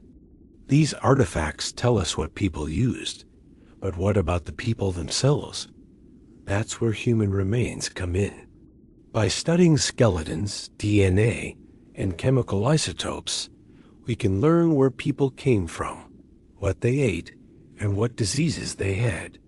The bones resting on the seabed have their own stories to tell, giving us the most direct connection possible to our ancestors. When we find ancient artifacts, they tell us a story about technology and culture. But when we find human bones, they tell us something much more personal. They speak of individuals, their age, their health, their diet, and sometimes even how they died. Thanks to modern science, we can now extract information from these remains that early archaeologists could only dream of. DNA sequencing can reveal genetic ancestry, while isotope analysis can tell us what someone ate and where they grew up. Each skeleton is a biography written in bone. But these aren't just scientific specimens. They are ancestors, and they deserve our respect. Join us as we explore what these incredible underwater discoveries reveal about our shared human story. One of the most amazing finds is from Atlit, a 9,000-year-old submerged village off the coast of Israel. Archaeologists uncovered 65 sets of human remains, giving us a complete demographic snapshot of an early farming community, from infants to the elderly. Some of these skeletons show the earliest known evidence of tuberculosis. A woman and an infant buried together both had the disease, suggesting it was passed within the family long before the rise of crowded cities. We also see signs of community care. One person survived a serious skull fracture, which would have been impossible without help during recovery. Their teeth were heavily worn from grinding grain. But something else was fascinating. Many had surfer's ear, bony growths caused by repeatedly diving in cold water, likely for seafood. Isotope analysis confirms this, showing a diet rich in both marine and terrestrial foods. Some individuals ate more fish than others, hinting at specialized roles within the village. These people lived complex, challenging, and deeply interconnected lives. The real game changer in studying these ancient populations is DNA. Even though it degrades over time, the cold, low oxygen conditions underwater can preserve it surprisingly well.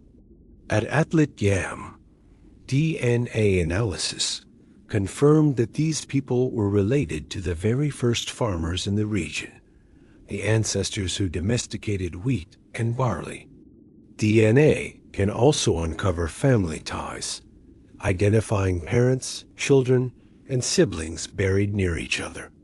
We can even trace maternal and paternal lineages through mitochondrial and Y chromosome DNA. It gets even more personal. Ancient DNA can sometimes reveal physical traits like eye and hair color. And it doesn't stop there. We can find genetic markers for diseases like lactose intolerance or celiac disease. Perhaps most exciting is the discovery of environmental DNA. Even without bones, scientists can now find traces of human DNA left behind in ancient sediment, which is how they proved people lived in Doggerland, the now submerged land bridge between Britain and Europe.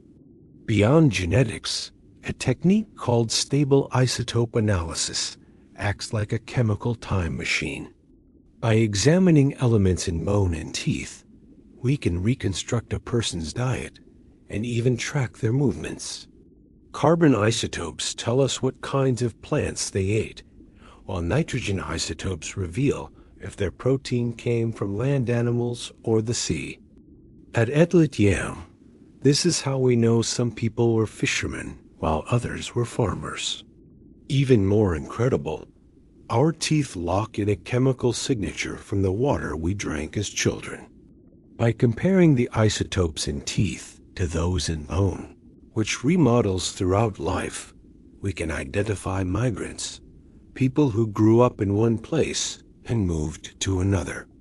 At some Mediterranean sites, this has revealed surprisingly cosmopolitan communities, with people from hundreds of kilometers away living together, proving just how connected the ancient world was.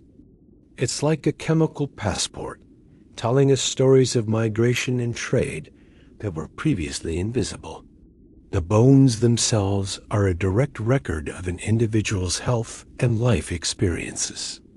Skeletal pathology shows us diseases that left their mark.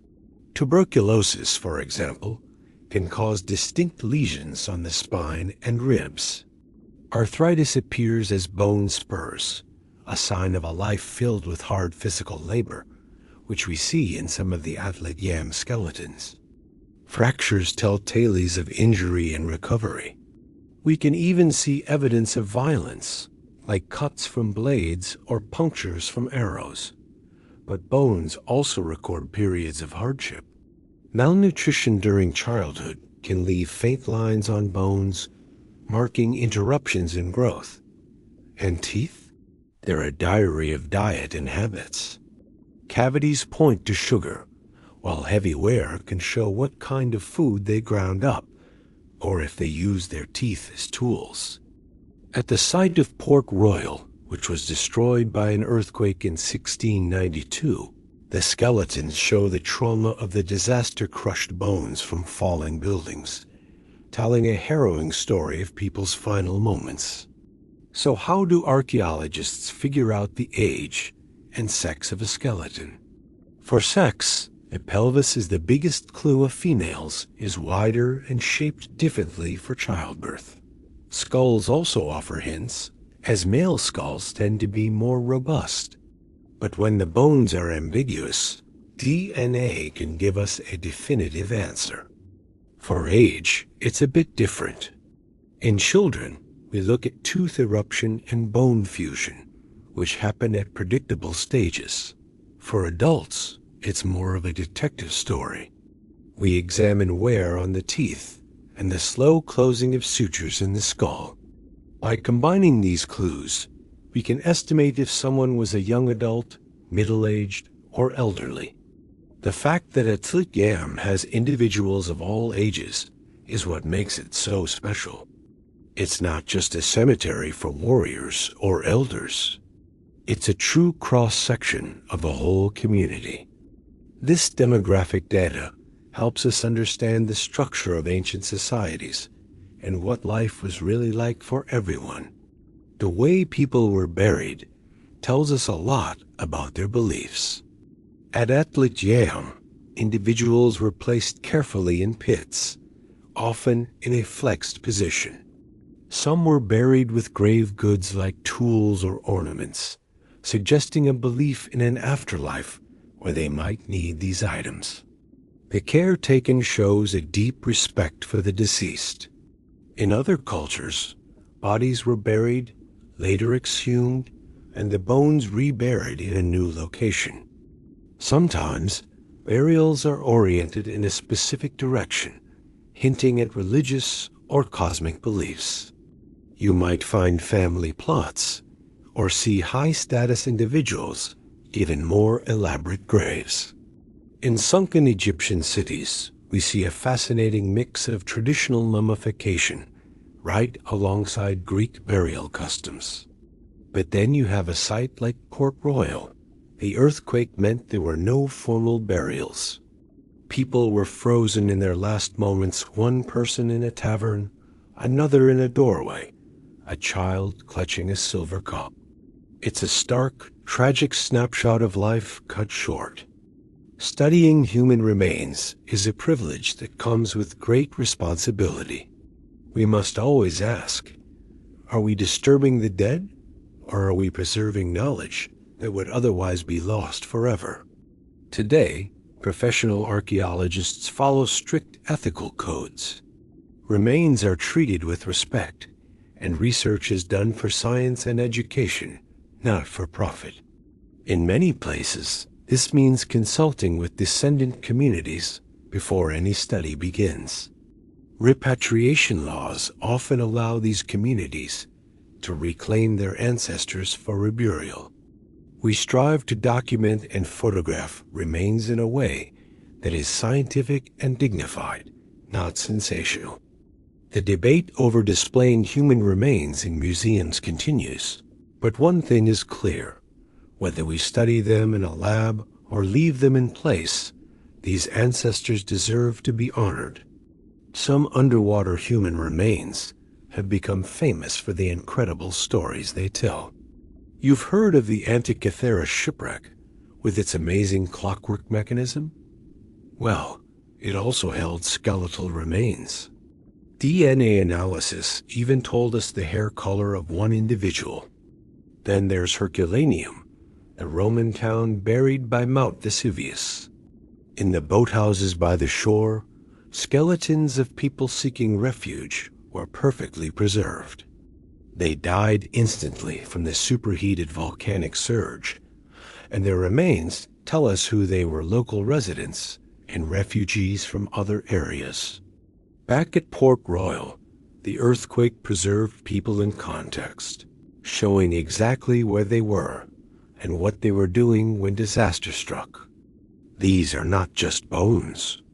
They are human stories, powerful and emotional, connecting us directly to the individuals who lived and died thousands of years ago. From the deeply personal stories written in ancient bones, we now journey to one of underwater archaeology's greatest enigmas, the Yonaguni monument off the coast of Japan. Is this massive, tiered structure the work of a 10,000-year-old lost civilization?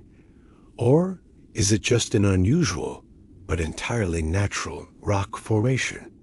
For decades, this question has sparked intense debate. As we dive into this mystery, we'll learn how to separate evidence from interpretation and pseudo-archaeology from real science. Off the coast of Japan's westernmost island, Yonaguni, lies one of underwater archaeology's greatest mysteries. In 1987, a local diver stumbled upon a massive underwater structure with striking terraces, sharp right angles, and what looked like carved steps and platforms. Some say it's a 10,000-year-old sunken city built by an advanced, lost civilization.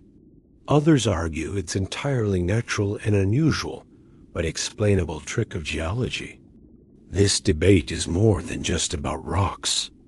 It's about how we define history, how we separate real archaeology from wishful thinking, and how easily mysteries can be sensationalized.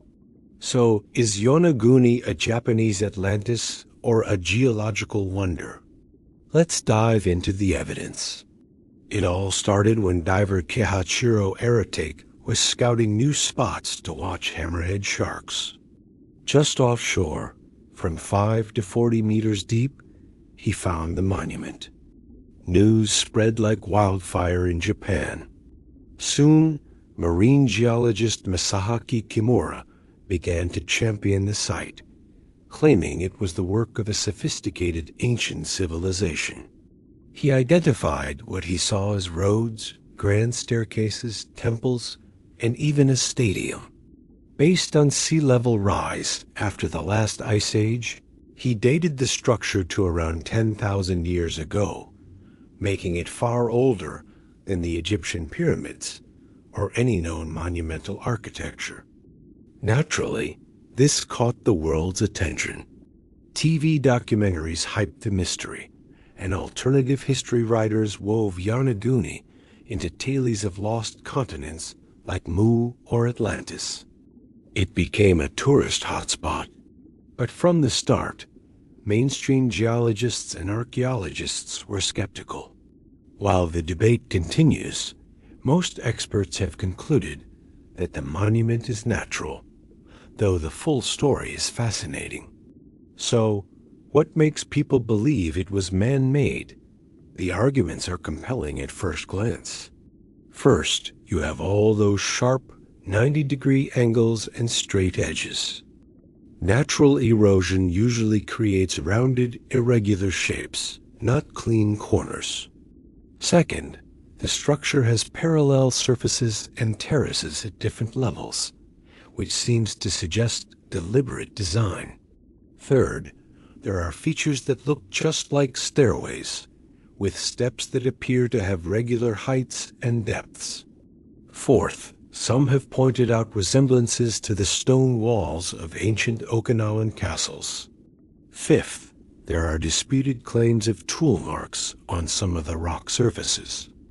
Add to that the apparent symmetry, the concentration of all these odd features in one place, and claims of finding pottery or tools nearby, though none have been scientifically verified.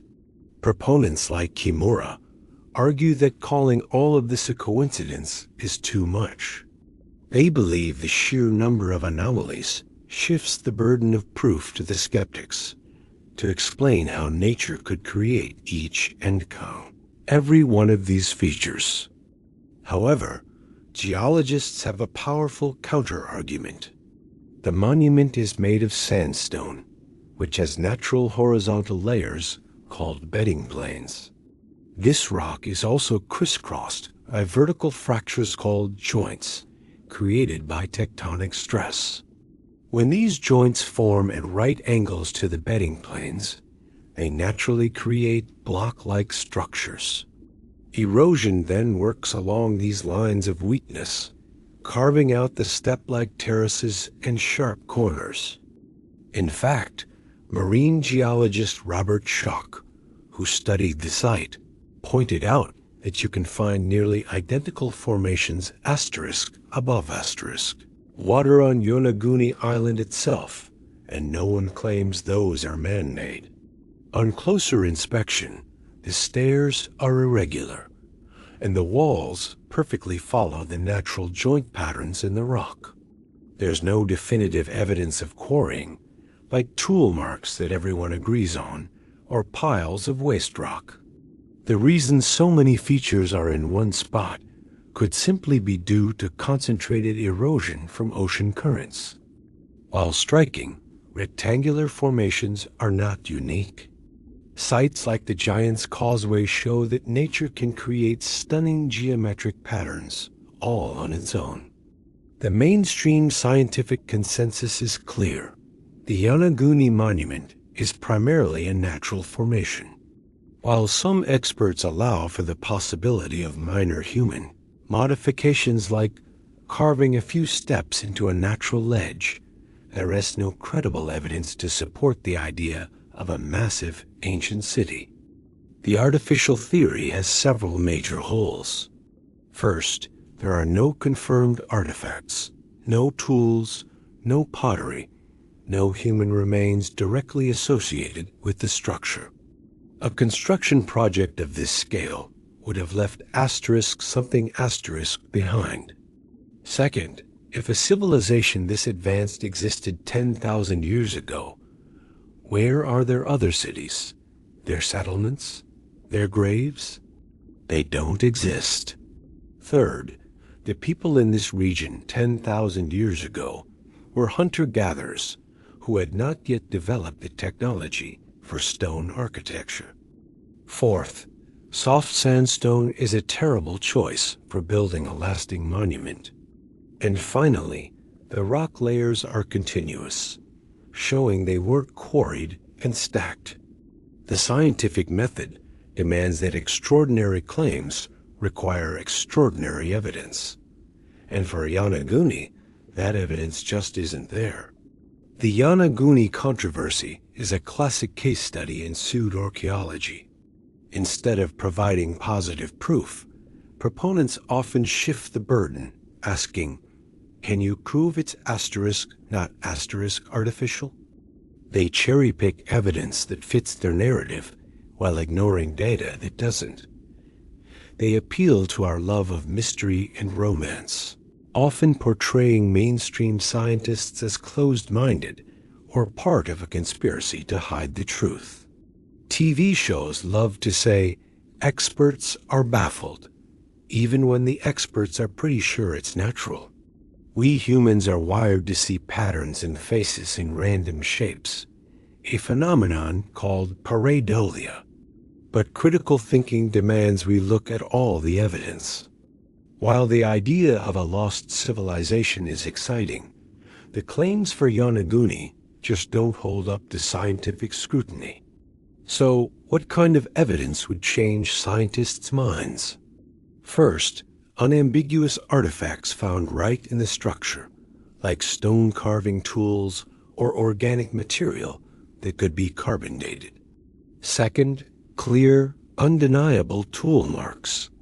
Third, features that nature absolutely could not create, like carved decorations or inscriptions.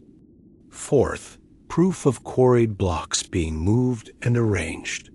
And finally, finding an associated settlement where the builders would have lived. None of this has been found. Appearance alone isn't enough. The old man of the mountain in New Hampshire looked just like a face, but it was natural. Science works by forming conclusions based on the best available evidence, and it's always ready to change its mind if new, compelling evidence comes to light. But for Yonaguni, we're still waiting. Perhaps the most balanced view is that Yonaguni is a natural wonder that ancient people may have slightly modified. When the site was above sea level, maybe they noticed the strange formation and carved a few steps for a fishing platform or a ritual site. This would explain some of the more regular-looking features without needing a whole lost civilization. But even this modest claim lacks definitive proof. For now, the debate continues. Not every mystery has a simple answer, and sometimes the most scientific thing to do is to accept uncertainty. Ultimately, Yonaguni teaches us some valuable lessons. It shows that not every underwater structure is an archaeological ruin, that extraordinary claims need extraordinary proof, and that popular appeal doesn't make something scientifically valid. It's a great reminder to think critically and separate genuine discovery from wishful thinking. The real underwater cities we know of, like Pavlopetri and Thonis-Heracleion, stand up to scrutiny because the evidence is solid. Yonaguni, as fascinating as it is, just doesn't have that clarity yet. From the controversies of modern discoveries, let's now turn to the whispers of the ancient past. Almost every culture has a great flood myth, from Noah's Ark and the Epic of Gilgamesh to tales from ancient Greece and Hindu texts. Could these be shared memories of real events? As the Ice Age ended and sea levels rose dramatically, ancient peoples would have witnessed their coastlines disappearing. Could these flood myths be their way of preserving that catastrophic experience? Did you know that almost every ancient culture on Earth has a story about a great flood? The story of Noah's Ark is probably the most famous, but similar tales are found everywhere. In Mesopotamia, a man named Utnapishtim survived a flood sent by the gods. Hindu scriptures tell of Manu, who was warned by a fish. The Greeks had Deucalion and Pyrrha, who repopulated the earth after a flood from Zeus. Even in ancient China, and among Native American, African, and Australian Aboriginal cultures, flood stories are common. Are these all just coincidences? Maybe they're universal stories that tap into our shared human fear of water. Or could they be preserving the actual memory of real catastrophic floods? We know from modern science that as the last ice age ended, sea levels rose dramatically, drowning vast coastlines where people once lived. Could these ancient myths be the echoes of those real-world events, passed down through thousands of years? One of the oldest flood stories ever written down comes from the Epic of Gilgamesh, inscribed on clay tablets over 4,000 years ago. In it, a man named Utnapishtim is warned by a god that the other gods plan to destroy humanity with a flood. He's told to build a giant boat, load it with his family, craftsmen, and animals, and seal himself inside. The waters rise, covering everything. When the flood finally recedes, his boat lands on a mountain. To check for dry land, he sends out a dove, which returns. Then a swallow, which also returns. Finally, he releases a raven, and it doesn't come back, signaling that the land is reappearing. If this sounds familiar, it should. The parallels to the biblical story of Noah are stunning. Most scholars believe the Noah story was inspired by this much older Mesopotamian tale. But where did the Mesopotamians get the idea? One fascinating theory points to the Black Sea. Around 7,600 years ago, rising Mediterranean waters may have burst through what is now the Bosphorus Strait, catastrophically flooding the Black Sea basin, which was then a freshwater lake. Any farming communities on its shores would have been wiped out by a torrent of seawater. It's a controversial idea, but it is possible that the survivors' tales of this terrifying event became the seed of the Gilgamesh flood myth. Of course, the most famous flood story in the Western world is from the book of Genesis. God, disappointed with humanity's wickedness, decides to start over, saving only the righteous Noah and his family. Noah builds a massive ark to precise dimensions, gathers 2 of every animal, and survives 40 days of rain and 150 days of flooding before landing on Mount Ararat. For centuries, this was taken as literal history, and people are still searching for the ark on Mount Ararat today, though no credible evidence has ever been found. Modern scholars see the Genesis account more as theological literature that adapted older Mesopotamian myths. But it might still preserve a memory of real events. During the last ice age, the Persian Gulf was a dry river valley. As the seas rose, this valley slowly flooded over thousands of years, creating the Gulf we know today. Perhaps the stories of people who witnessed their world gradually disappearing under the water were passed down through generations. Another possibility is that the story is a memory of a more localized, but still devastating, flood of the Tigris and Euphrates rivers. To the people who lived there, such a flood would have felt like the end of the world. Sometimes, ancient texts don't just tell myths. They describe real places that later vanished. A perfect example is the city of Thonis-Heracleion. The Greek historian Herodotus wrote about this magnificent Egyptian port city around 450 BCE. Other ancient writers mentioned it too. But then it disappeared. For centuries, scholars thought the stories might have been exaggerated. Then, in the year 2000, underwater archaeologist Frank Gaudio found it, submerged in the Mediterranean. The ruins matched the ancient descriptions perfectly. This proves that ancient texts can hold kernels of truth, even when they sound like legends. The challenge is separating fact from fiction.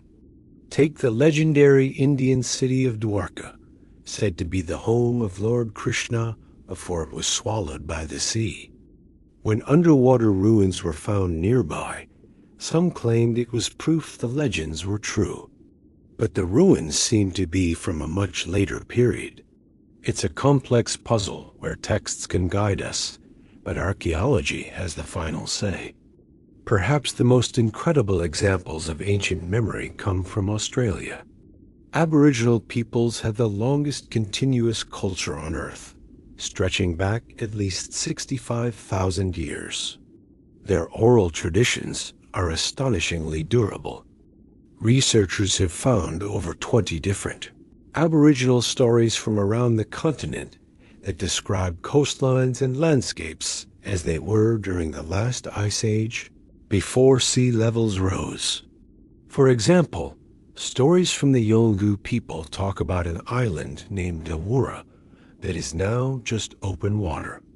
Modern sonar mapping has confirmed there is a submerged ridge right where the story says the island was. Other stories from South Australia describe a time when Spencer Gulf was dry land with freshwater pools, and geological evidence confirms this was true until about 10,000 years ago. If these stories really are preserving memories from 10,000 years ago, it's an extraordinary feat of cultural memory, proving that oral traditions can pass down accurate information across immense stretches of time. Pacific Islanders, who live surrounded by the ocean, also have rich flood traditions. Hawaiian legends tell of great waves flooding the land, and Micronesian stories describe entire islands disappearing beneath the sea. While some of these might be ancient memories of post-ice age sea level rise, many are likely inspired by more recent and recurring threats. The Pacific is a hotbed for tsunamis, and a single devastating wave could easily be remembered as a world-ending flood. Likewise, powerful cyclones bring storm surges that regularly inundate coastal areas. These ongoing environmental dangers provide constant reinforcement for flood narratives, showing that not every myth points to a single ancient event. In Southeast Asia, it's possible that local flood myths are a memory of the lost continent of Sundaland.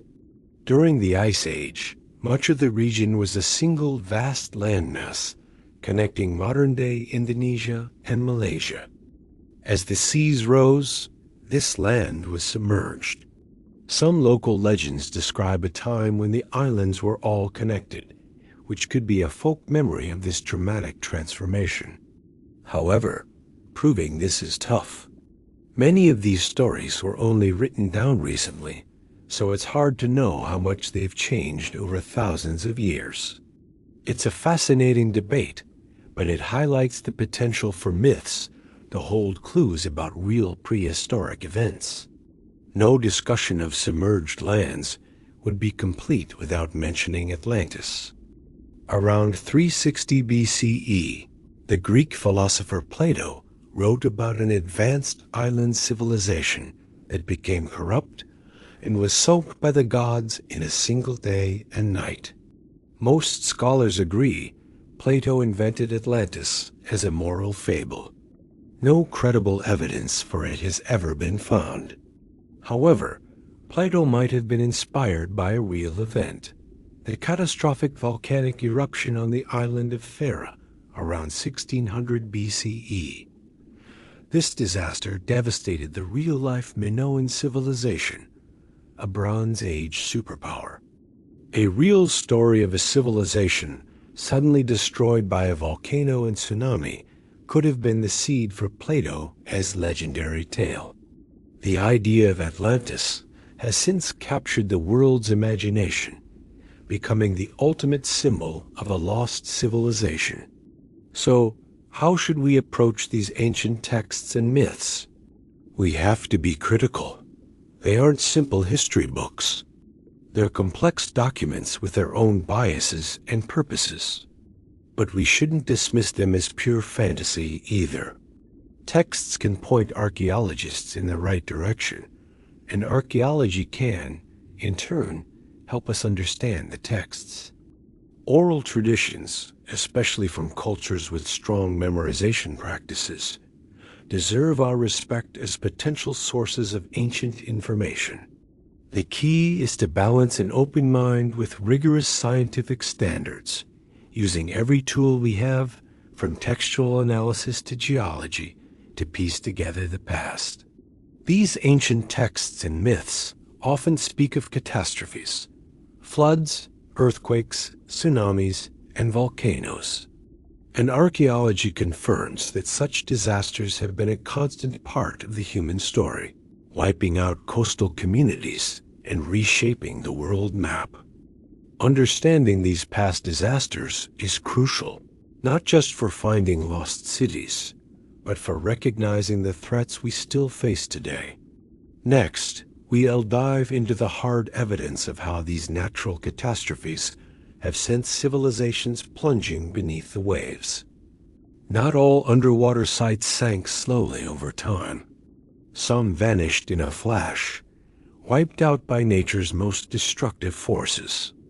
Imagine earthquakes toppling coastal cities into the sea, tsunamis sweeping away entire settlements with colossal walls of water, or volcanic eruptions burying towns in ash. These catastrophes left behind unique clues for archaeologists. Buildings all collapsed in the same direction, artifacts scattered by immense waves. And tragically, victims preserve exactly as they were in their final moments. By studying these disaster sites, we learn not just how civilizations ended, but also how ancient people faced environmental crises. So let's dive in and explore the cataclysms that sent cities beneath the waves and what they can teach us about living with natural hazards today. Around 8,200 years ago, one of prehistory's largest tsunamis struck northern Europe. Off the coast of Norway, a massive underwater landslide known as the Storegga Slide occurred. A chunk of the seabed, the size of Iceland, slid into the deep ocean, generating waves up to 25 meters high that surged across the North Sea. For the Mesolithic communities living on the low-lying islands of Doggerland, it was a devastating blow. The waves would have arrived within hours with no warning. While we're still exploring the underwater sites of Doggerland, the timing of this mega tsunami matches perfectly with the period when the land was finally abandoned. Was the tsunami the final nail in the coffin for this prehistoric world, or did it just speed up a process already started by rising seas? Some believe the survivors fled to mainland Britain and Scandinavia, carrying with them memories that may have inspired ancient flood myths. Fast forward to the Bronze Age, around 1600 BCE. The volcanic island of Thera, now known as Santorini, exploded in one of history's most powerful eruptions. The blast buried the Minoan settlement of Akrotiri in ash, preserving it like a time capsule. But the eruption also triggered a massive tsunami across the eastern Mediterranean. The waves, reaching up to 30 meters high, slammed into the island of Crete, the heart of the mighty Minoan civilization. Just 30 minutes later, coastal towns and harbors were obliterated. While historians debate whether the eruption single-handedly caused the Minoan collapse, its impact was undeniable. The tsunami likely wiped out the Minoan navy, the source of their power as a maritime trading empire. This created a power vacuum that was quickly filled by the Mycenaean Greeks from the mainland. Some even think this event inspired Plato's legend of Atlantis, a powerful island civilization destroyed in a single day. The Mediterranean is a hotbed of seismic activity where the African and Eurasian tectonic plates constantly collide. This has unleashed countless earthquakes and tsunamis throughout history. The great city of Alexandria in Egypt felt this power firsthand. In 365 CE, a monster earthquake off Crete sent a tsunami racing across the sea. Accounts from the time describe the water pulling back from the shore, only to return as a towering wave that smashed into the city, destroying the lower sections of the legendary Pharos lighthouse and flooding the streets. More earthquakes in the following centuries continued to chip away at the city and the lighthouse until it finally collapsed. Today, Alexandria's ancient harbor, including the royal quarter where Cleopatra's palace stood, lies underwater, a result of both sudden earthquake damage and the slow, gradual sinking of the land. On the morning of June 7, 1692, a massive earthquake struck Jamaica, and the city of Port Royal simply dissolved. The city was built on a long, sandy spit of land, terribly unstable ground. When the quake hit, the soil liquefied, turning to a soupy mess. In just 3 minutes, 2/3 of the city, along with its buildings, streets, and people, slid into the harbor. It was a terrifying scene. Because the city sank so quickly, it was perfectly preserved, like a photograph of a specific moment in time. Underwater excavations have revealed intact buildings, artifacts still in place, and even food left on tables. Port Royal became an archaeological treasure, offering an unparalleled glimpse into 17th century Caribbean life, all because it was built on shaky ground. Beyond these famous examples, history is filled with devastating tsunamis. The 1755 Lisbon earthquake created waves that not only ravaged Portugal, but reached all the way to the Caribbean. The 2004 Indian Ocean tsunami and the 2011 tsunami in Japan are recent, tragic reminders of this ongoing threat. Archaeologists find the telltale signs of these ancient events everywhere.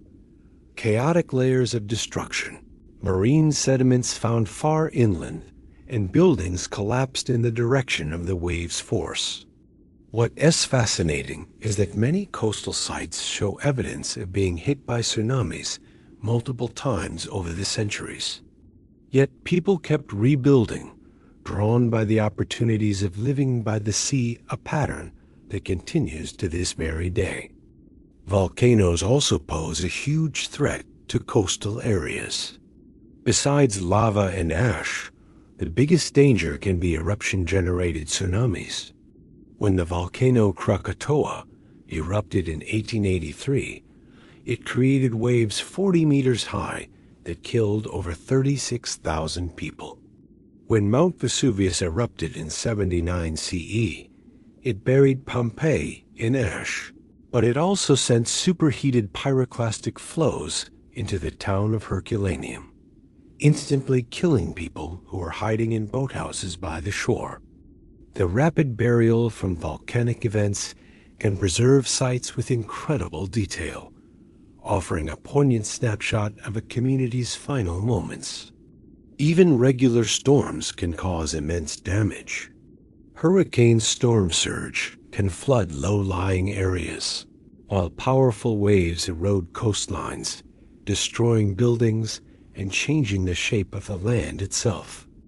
Over time, this constant battery of storms, combined with rising sea levels, can cause archaeological sites to gradually slip beneath the waves.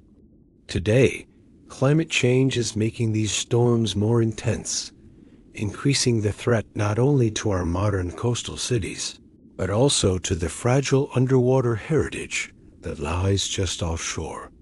So, how do archaeologists know for sure that a catastrophe happened? They look for specific signatures. Buildings collapsed in a uniform direction point to the force of a wave. Artifacts scattered chaotically suggest a violent event, not a gradual abandonment.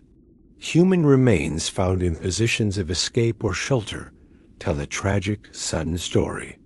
By combining this evidence with historical records and geological data, archaeologists can reconstruct these ancient disasters and learn how people responded. These ancient catastrophes are more than just stories from the past. They are warnings. Today, sea levels are rising again, and coastal cities that are home to hundreds of millions of people face increasing risks from floods and intensifying storms. What can these sunken cities teach us about our own future? Underwater archaeology isn't just about digging up the past, it's a crucial lens for our future. All around the world, sea levels are rising because of climate change. Ice sheets are melting, and coastal cities, maybe even your own, face a very real threat of flooding within this century. The same forces that drowned ancient cities are happening again today, but this time they are accelerating. And there's one big difference. Ancient peoples didn't cause their own climate catastrophes. We are causing ours. By studying how past civilizations dealt with rising seas and devastating floods, we can find vital clues for our own survival. What worked? What failed? And how did they make the heart-wrenching choice between trying to adapt and being forced to retreat? Let's dive into the lessons these submerged worlds can teach us about facing our own coastal crisis. Since 1900, global sea levels have risen by about 20 centimeters. The pace is picking up, now rising faster than at any point in the last 3,000 years. The world as leading climate scientists project another 30 to 110 centimeters of rise by 2100. In a worst-case scenario, it could be over 2 meters.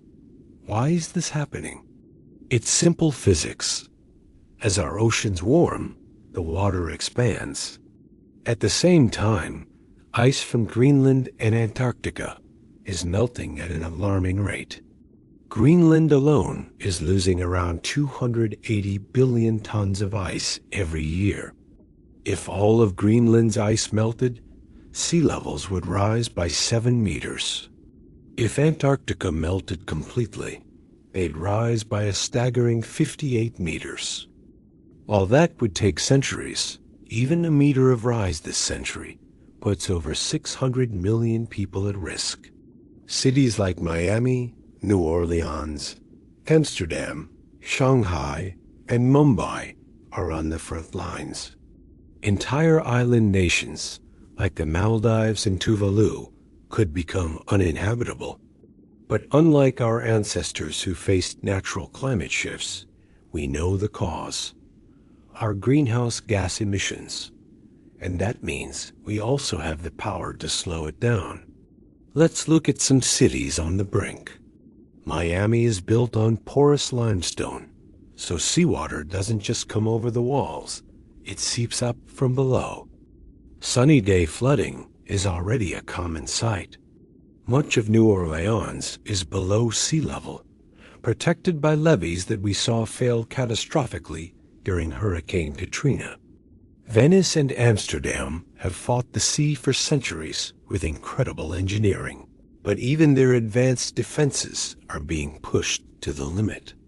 In sprawling cities like Shanghai, Mumbai, and Lagos, millions of people are vulnerable as rising seas combine with subsiding land and intense storms. And it's not just the megacities. Thousands of smaller coastal towns lack the resources for billion-dollar seawalls. They face a stark choice: build, retreat, or wait until the water forces them out. The financial cost is astronomical, estimated at $1 trillion a year by 2050. But the human cost of displacement, lost homes, and shattered communities is truly incalculable.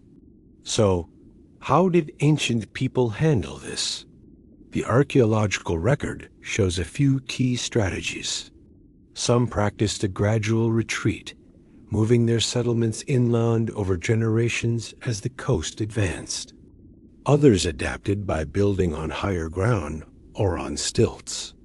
But when disaster struck too quickly, like the earthquakes that sank Thonis-Heracleion and Pavlopetri, people had no choice but to abandon their homes.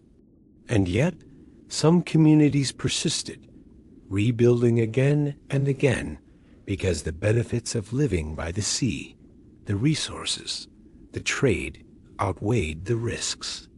The one strategy that never worked? Denial.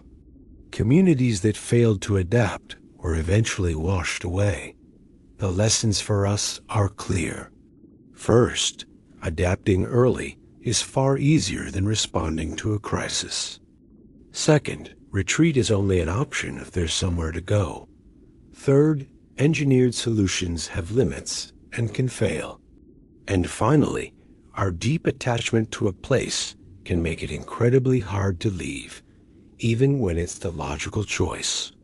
Today, planners talk about managed retreat, proactively moving communities away from the coast before disaster strikes. It sounds sensible, but it's incredibly difficult. People don't want to lose their homes, their history, their culture. Who pays for it? We're seeing test cases now. A community in Louisiana is being relocated from their sinking island. Some villages in the UK are being intentionally abandoned to the sea. The Netherlands, a master of water management, is even considering giving some land back to the water to create natural buffers.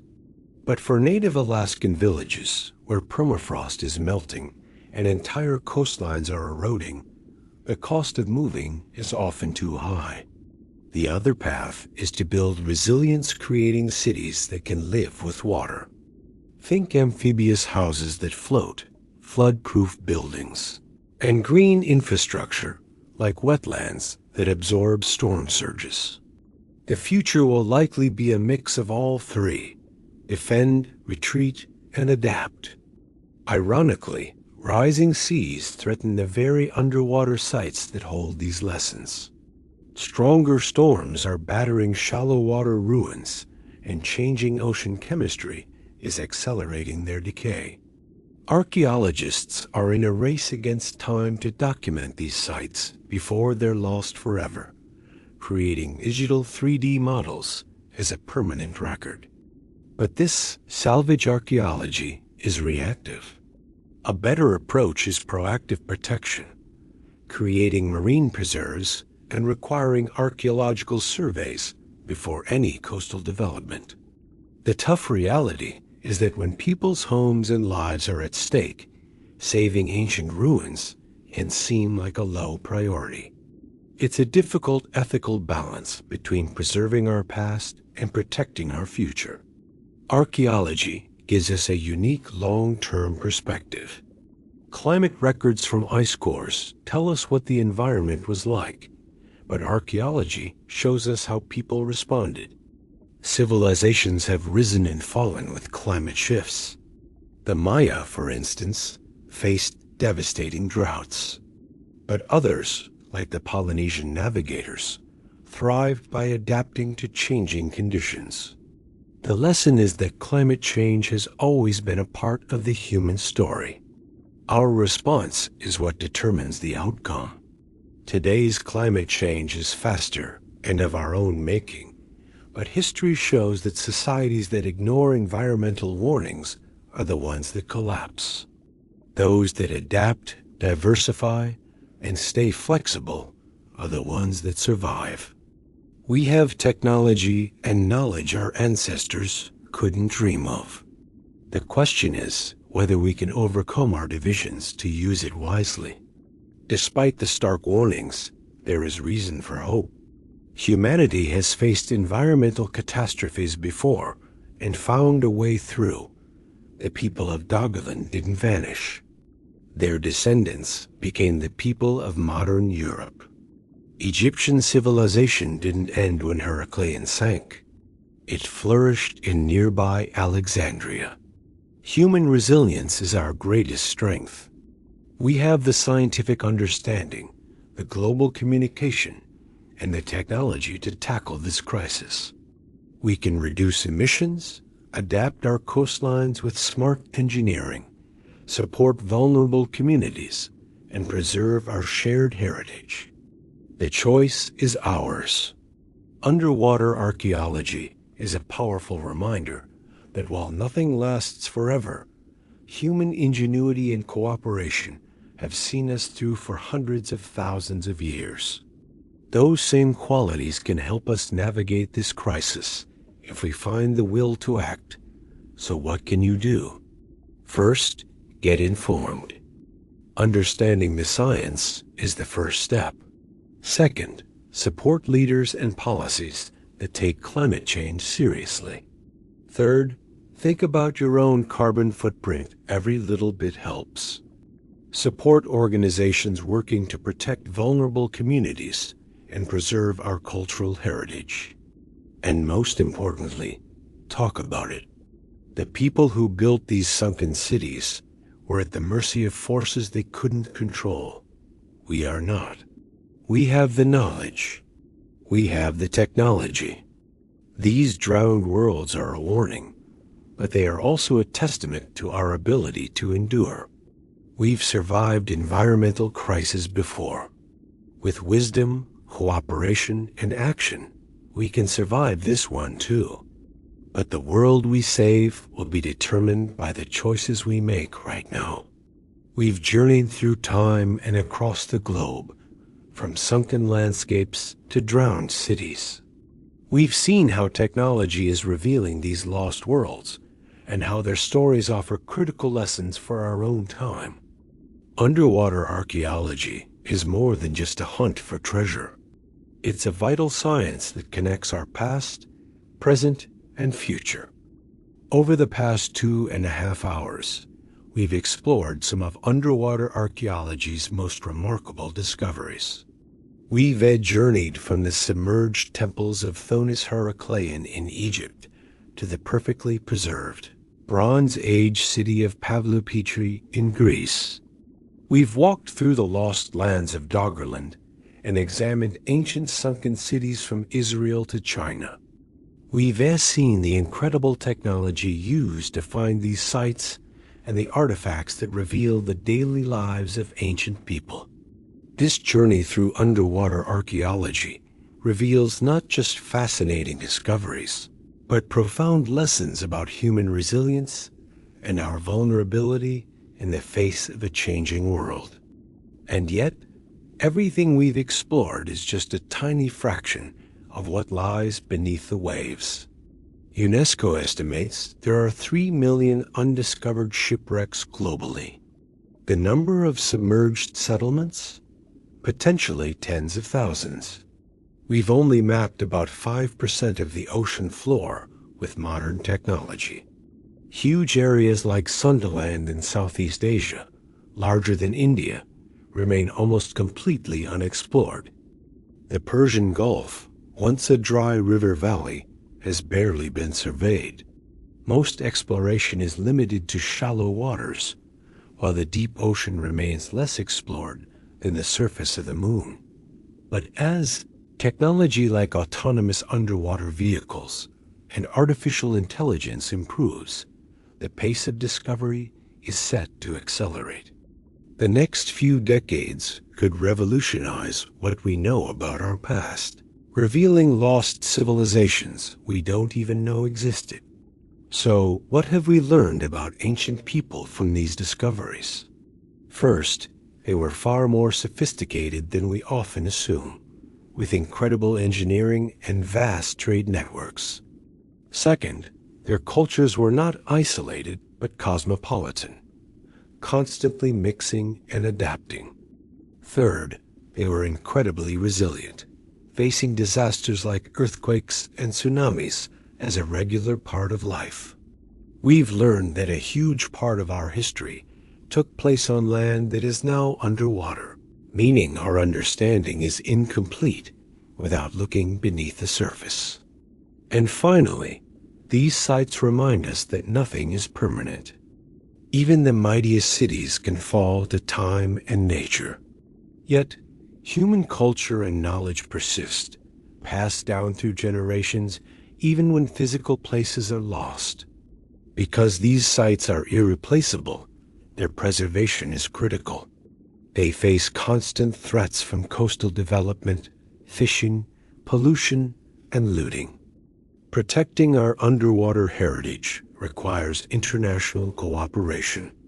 UNESCO's 2001 Convention on the matter is a great start, but more nations need to ratify it.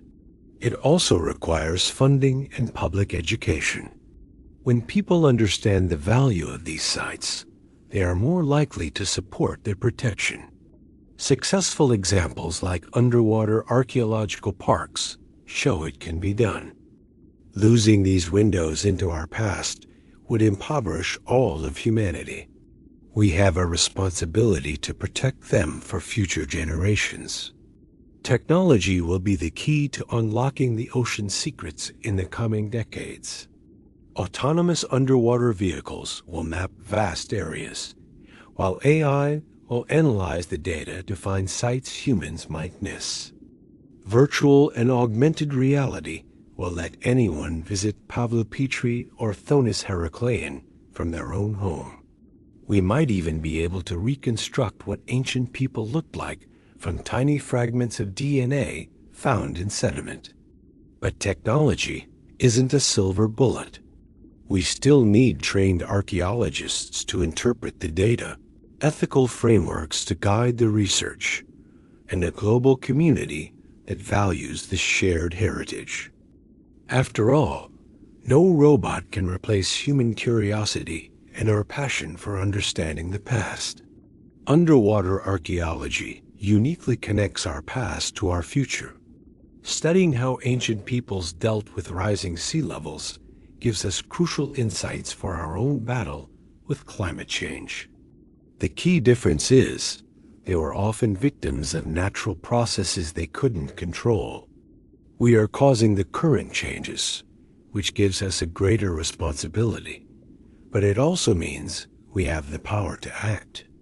The past reminds us that humans have always survived enormous challenges through adaptability, cooperation, and innovation. Of course, so many mysteries remain. We still don't know the original name of Pavlopetri or why it was abandoned. The purpose of Atlit stone circle is a puzzle, and entire submerged landscapes like Sundaland are still blank maps. These unanswered questions aren't failures. They are opportunities that drive future research. Every unknown site is a promise of discovery. We are still in the very early stages of uncovering Earth's drowned history, and that's what makes it so exciting. Ultimately, what does all this teach us about human nature? It speaks to our incredible resilience, our adaptability, and our deep-seated need to connect with one another. It reminds us of our vulnerability, but also of our boundless creativity. It shows that while civilizations fall, culture and knowledge endure. And it highlights our shared responsibility. Whether they lived in ancient Egypt, Greece, or Stone Age Europe, these people shared the same fundamental human experiences we do. Underwater archaeology shows us we are one species with one shared history, facing one shared future. The oceans don't just hold water. They hold our history. Beneath the waves are the footsteps of our ancestors and messages from the past waiting to be read. As we continue to explore, we must also heed their warnings. The seas that claimed their world are rising in ours. But we have the knowledge and the power to respond. This field isn't just about the past. It's about who we are and our relationship with this planet. The drowned cities remind us that nothing lasts forever, but they also prove that the human spirit persists. We've survived before, and we can survive again. Thank you for joining this journey into the deep. If you're fascinated by what you've seen, get involved. Support organizations that protect underwater heritage. Visit museums, read books, and share what you've learned.